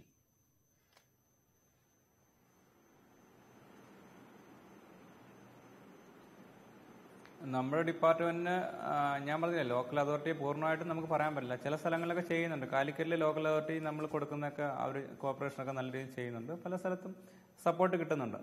പിന്നെ കൊച്ചിയിൽ ഞാൻ പറഞ്ഞ പോലെ നമ്മുടെ ഡിപ്പാർട്ട്മെന്റ് ചെയ്യാൻ പറ്റും. നമ്മൾ ആക്ട് ഇല്ലെങ്കിലും നമുക്ക് റിപ്പോർട്ട് ചെയ്യാൻ പറ്റും. മാത്രമല്ല ഈ ആക്ടും ഡിസാസ്റ്റർ മാനേജ്മെന്റ് ആക്ട് വെച്ച് ജില്ലാ കളക്ടർക്ക് ചെയ്യാൻ പറ്റും. ഞങ്ങൾ അങ്ങനെയാണ് കാലിക്കറ്റിൽ 10 ബിൽഡിംഗ് കയറി ആക്ഷൻ എടുത്തു. 2-3 ബിൽഡിംഗ് അടച്ചു പൂട്ടി വരെ ചെയ്തു, വലിയ ബിൽഡിങ്ങുകൾ. അപ്പോൾ അത് ചെയ്യാൻ നമുക്ക് പറ്റും. അത് കൃത്യമായിട്ട് നമ്മൾ സർവേ നടത്തി, ഓഡിറ്റ് നടത്തി. കാരണം ആ ബിൽഡിങ്ങിൽ മറ്റൊരു റൂൾ നമ്മൾ നോക്കണം. ആ ബിൽഡിങ്ങിൽ വരുന്ന അല്ലയോ മോളിൽ വരുന്ന നൂറുകണക്കിന് ജനങ്ങളുടെ ജീവന ഭീഷണിയാണ് ആ ബിൽഡിംഗ് അങ്ങനെ പ്രവർത്തിക്കുന്നത് എന്ന് നമ്മൾ കൃത്യമായിട്ട് റിപ്പോർട്ട് തയ്യാറാക്കി ജില്ലാ ഭരണകൂടത്തിന് കൊടുക്കുക. ആ രീതിയിൽ നമുക്ക് ചെയ്യാൻ പറ്റും. കാരണം ജില്ലാ ഡിസാസ്റ്റർ മാനേജ്മെന്റ് അതോറിറ്റിയിൽ വരുന്നതാണ് ഫയർഫോഴ്സും പോലീസും ജില്ലാ കളക്ടറും നേരത്തെ തന്നെ പറഞ്ഞതുപോലെ ഡിസാസ്റ്റർ മാനേജ്മെന്റ് ജില്ലാ അതോറിറ്റികളെ ബന്ധപ്പെടുത്തി വിമുഖത കാട്ടുന്ന തദ്ദേശ സ്ഥാപനങ്ങളുടെ നടപടികളെ തിരുത്തിക്കാവുന്നതാണ്. നിർഭാഗ്യവശാൽ കൊച്ചിയിലെ ഈ മാളിന്റെ കാര്യത്തിൽ അടക്കം, ഒബ്രോൺ മാളിന്റെ കാര്യത്തിലല്ല, ഇപ്പോൾ ചർച്ച ചെയ്ത ഈ പ്രത്യേകമായി എടുത്തു പറഞ്ഞ മാളുകളുടെ കാര്യത്തിൽ അടക്കം അത്തരം ജാഗ്രത ഒരുപക്ഷെ അഗ്നിശമന സേനാ വിഭാഗത്തിൻ്റെതടക്കം ഭാഗത്ത് നിന്ന് കൊച്ചിയിൽ പോയിട്ടുണ്ടാവില്ല എന്നുകൂടി മനസ്സിലാക്കേണ്ടതായി വരുന്നുണ്ട്. കാരണം കോഴിക്കോടടക്കം വളരെ സ്വാഭാവികമായ ആർജവമുള്ള നടപടികൾ സ്വീകരിക്കുന്നുവെങ്കിൽ എന്തുകൊണ്ട് അത് കൊച്ചിയിൽ ചെയ്യാനാകുന്നില്ല എന്ന ചോദ്യം അപ്പോഴും ബാക്കി. ശ്രീ ശങ്കർ, അവസാനമായി നമ്മൾ ഇപ്പോൾ നഗര ഭരണത്തിന്റെ സംവിധാനത്തിൽ വരുത്തേണ്ട മാറ്റത്തെക്കുറിച്ച്, വാണിജ്യ താല്പര്യങ്ങൾക്കപ്പുറം ഇവിടേക്കൊക്കെ വരുന്ന ജനങ്ങളുടെ സുരക്ഷ എന്നൊരു പൊതു സുരക്ഷാ ബോധമുണ്ടാവേണ്ടതിനെ കുറിച്ചുമൊക്കെ താങ്കൾ പറഞ്ഞു. പക്ഷേ രസകരമായ മറ്റൊന്നുകൂടിയില്ലേ, ഗുണനിലവാരം. സ്വന്തം ആഹാരത്തിൽ പോലും ഗുണനിലവാരം ഉറപ്പാക്കാനാവാത്തൊരു സമൂഹമായി നമ്മൾ മാറിക്കൊണ്ടിരിക്കെ ഇനി ഈ ഫയർ NOC ഉണ്ടെങ്കിൽ പോലും വാങ്ങിവെക്കുന്ന സാധനങ്ങളുടെ ഗുണനിലവാരം എന്നതും ഒരു തരത്തിൽ ആലോചിക്കേണ്ടതല്ലേ? കാരണം ഇതിനൊക്കെ എത്ര കാലത്തെ കാലാവധി, സാധ്യത എന്നൊരു വലിയ പ്രശ്നം ഗുണനിലവാരം തകർച്ചയും ഒരു ഘടകമായി പരിഗണിക്കേണ്ടതാണോ? തീർച്ചയായിട്ടും നിർമ്മാണ രീതികളെ പറ്റിയും ഞാൻ ഈ ചർച്ചയ്ക്കിടയിൽ ആനുഷംഗികമായിട്ട് പറഞ്ഞൊരു കാര്യമുണ്ട്. നിർമ്മാണ രീതികളെക്കുറിച്ചും നിർമ്മാണത്തിൽ ഉപയോഗിക്കുന്ന മെറ്റീരിയൽസിനെ കുറിച്ചും അതിന് ചില നിഷ്കർഷകളുണ്ട് ഇത്തരം ബഹുനില മന്ദിരങ്ങളിൽ. അത് ഫയർ റിട്ടാർഡൻ്റ് ആവണം. ഒരുപക്ഷെ തീ പിടിച്ചു കഴിഞ്ഞാൽ ലോക്കലൈസ് ചെയ്തിട്ട് ഇത് പടരാതിരിക്കുന്ന സംവിധാനങ്ങളുള്ള രീതിയിലുള്ള അത്തരം നിർമ്മാണ രീതികളും നിർമ്മാണ വസ്തുക്കളും പ്രചരിപ്പിക്കേണ്ടതുണ്ട്. പ്രചരിപ്പിക്കുക മാത്രമല്ല, ഈ കെട്ടിട നിർമ്മാണ വേളയിൽ അത് ഉപയോഗിക്കുന്നുണ്ടോ എന്ന് നിഷ്കർഷയോടുകൂടി പരിശോധിക്കേണ്ട കാര്യവുമുണ്ട്. ഇതൊക്കെ വളരെ കൃത്യമായിട്ട് നാഷണൽ ബിൽഡിംഗ് കോഡുകളിലും നമ്മുടെ മറ്റ് ചില നിയമസംഹിതകളിലൊക്കെ പറഞ്ഞിട്ടുണ്ട്. അത് കൃത്യമായിട്ട് നോക്കി by spirit, not by the letters, സ്പിരിറ്റിൽ അത് നോക്കിക്കഴിഞ്ഞാൽ തീർച്ചയായിട്ടും നമുക്ക് ഒരു സുരക്ഷിത നാളുകൾ നമുക്ക് പ്രതീക്ഷിക്കാം എന്നെനിക്ക് തോന്നുന്നു. തീർച്ചയായും നിയമങ്ങൾക്കും ചട്ടങ്ങൾക്കും യാതൊരു തരത്തിലുള്ള കുറവുമില്ല എന്ന് പറയേണ്ടി വരും. ആക്ടിന്റെ അഭാവത്തെക്കുറിച്ചൊക്കെ നേരത്തെ സൂചിപ്പിച്ചത് ഞാൻ മറന്നിട്ടില്ല. പക്ഷേ എങ്കിലും അത് ജാഗ്രതയോടെ നടപ്പാക്കുന്നതിലെ ഇച്ഛാശക്തിയില്ലായ്മ ഒരിക്കൽ കൂടി. അതുകൊണ്ടാണ് ഒബ്രോൺ മാളിലെ തീപിടുത്തം എന്നത് വലിയ അപകടങ്ങൾക്ക് മുന്നോടിയായുള്ളൊരു മുന്നറിയിപ്പായി കരുതി എത്രമാത്രം സുശക്തമായി നമ്മുടെ സംവിധാനങ്ങളെ മുന്നോട്ട് കൊണ്ടുപോകാം, പ്രത്യേകിച്ച് മുകളിലേക്ക് വളരുന്ന കേരളത്തിന്റെ ഭാവിക്കായി. ഇതാണ് പ്രൈം ഡിബേറ്റ് വളരെ പ്രധാനമായി പരിശോധിച്ചത്. ആർക്കിടെക്ട് ജി ശങ്കർ വളരെയധികം നന്ദി. ശേഖർ കുര്യാക്കോസ്, ഒപ്പം തന്നെ ഞങ്ങളോടൊപ്പം സഹകരിച്ച എല്ലാവർക്കും വളരെയധികം നന്ദി. ഈ ഗൗരവപ്പെട്ട വിഷയം, അതിൻ്റെ സാധ്യതകളിലേക്ക് കേരളം പരിഗണിച്ച് തന്നെ മുന്നോട്ട് പോകും എന്ന് പ്രത്യാശിക്കുന്നു. പ്രൈം ഡിബേറ്റ് അവസാനിക്കുന്നു. നമസ്കാരം.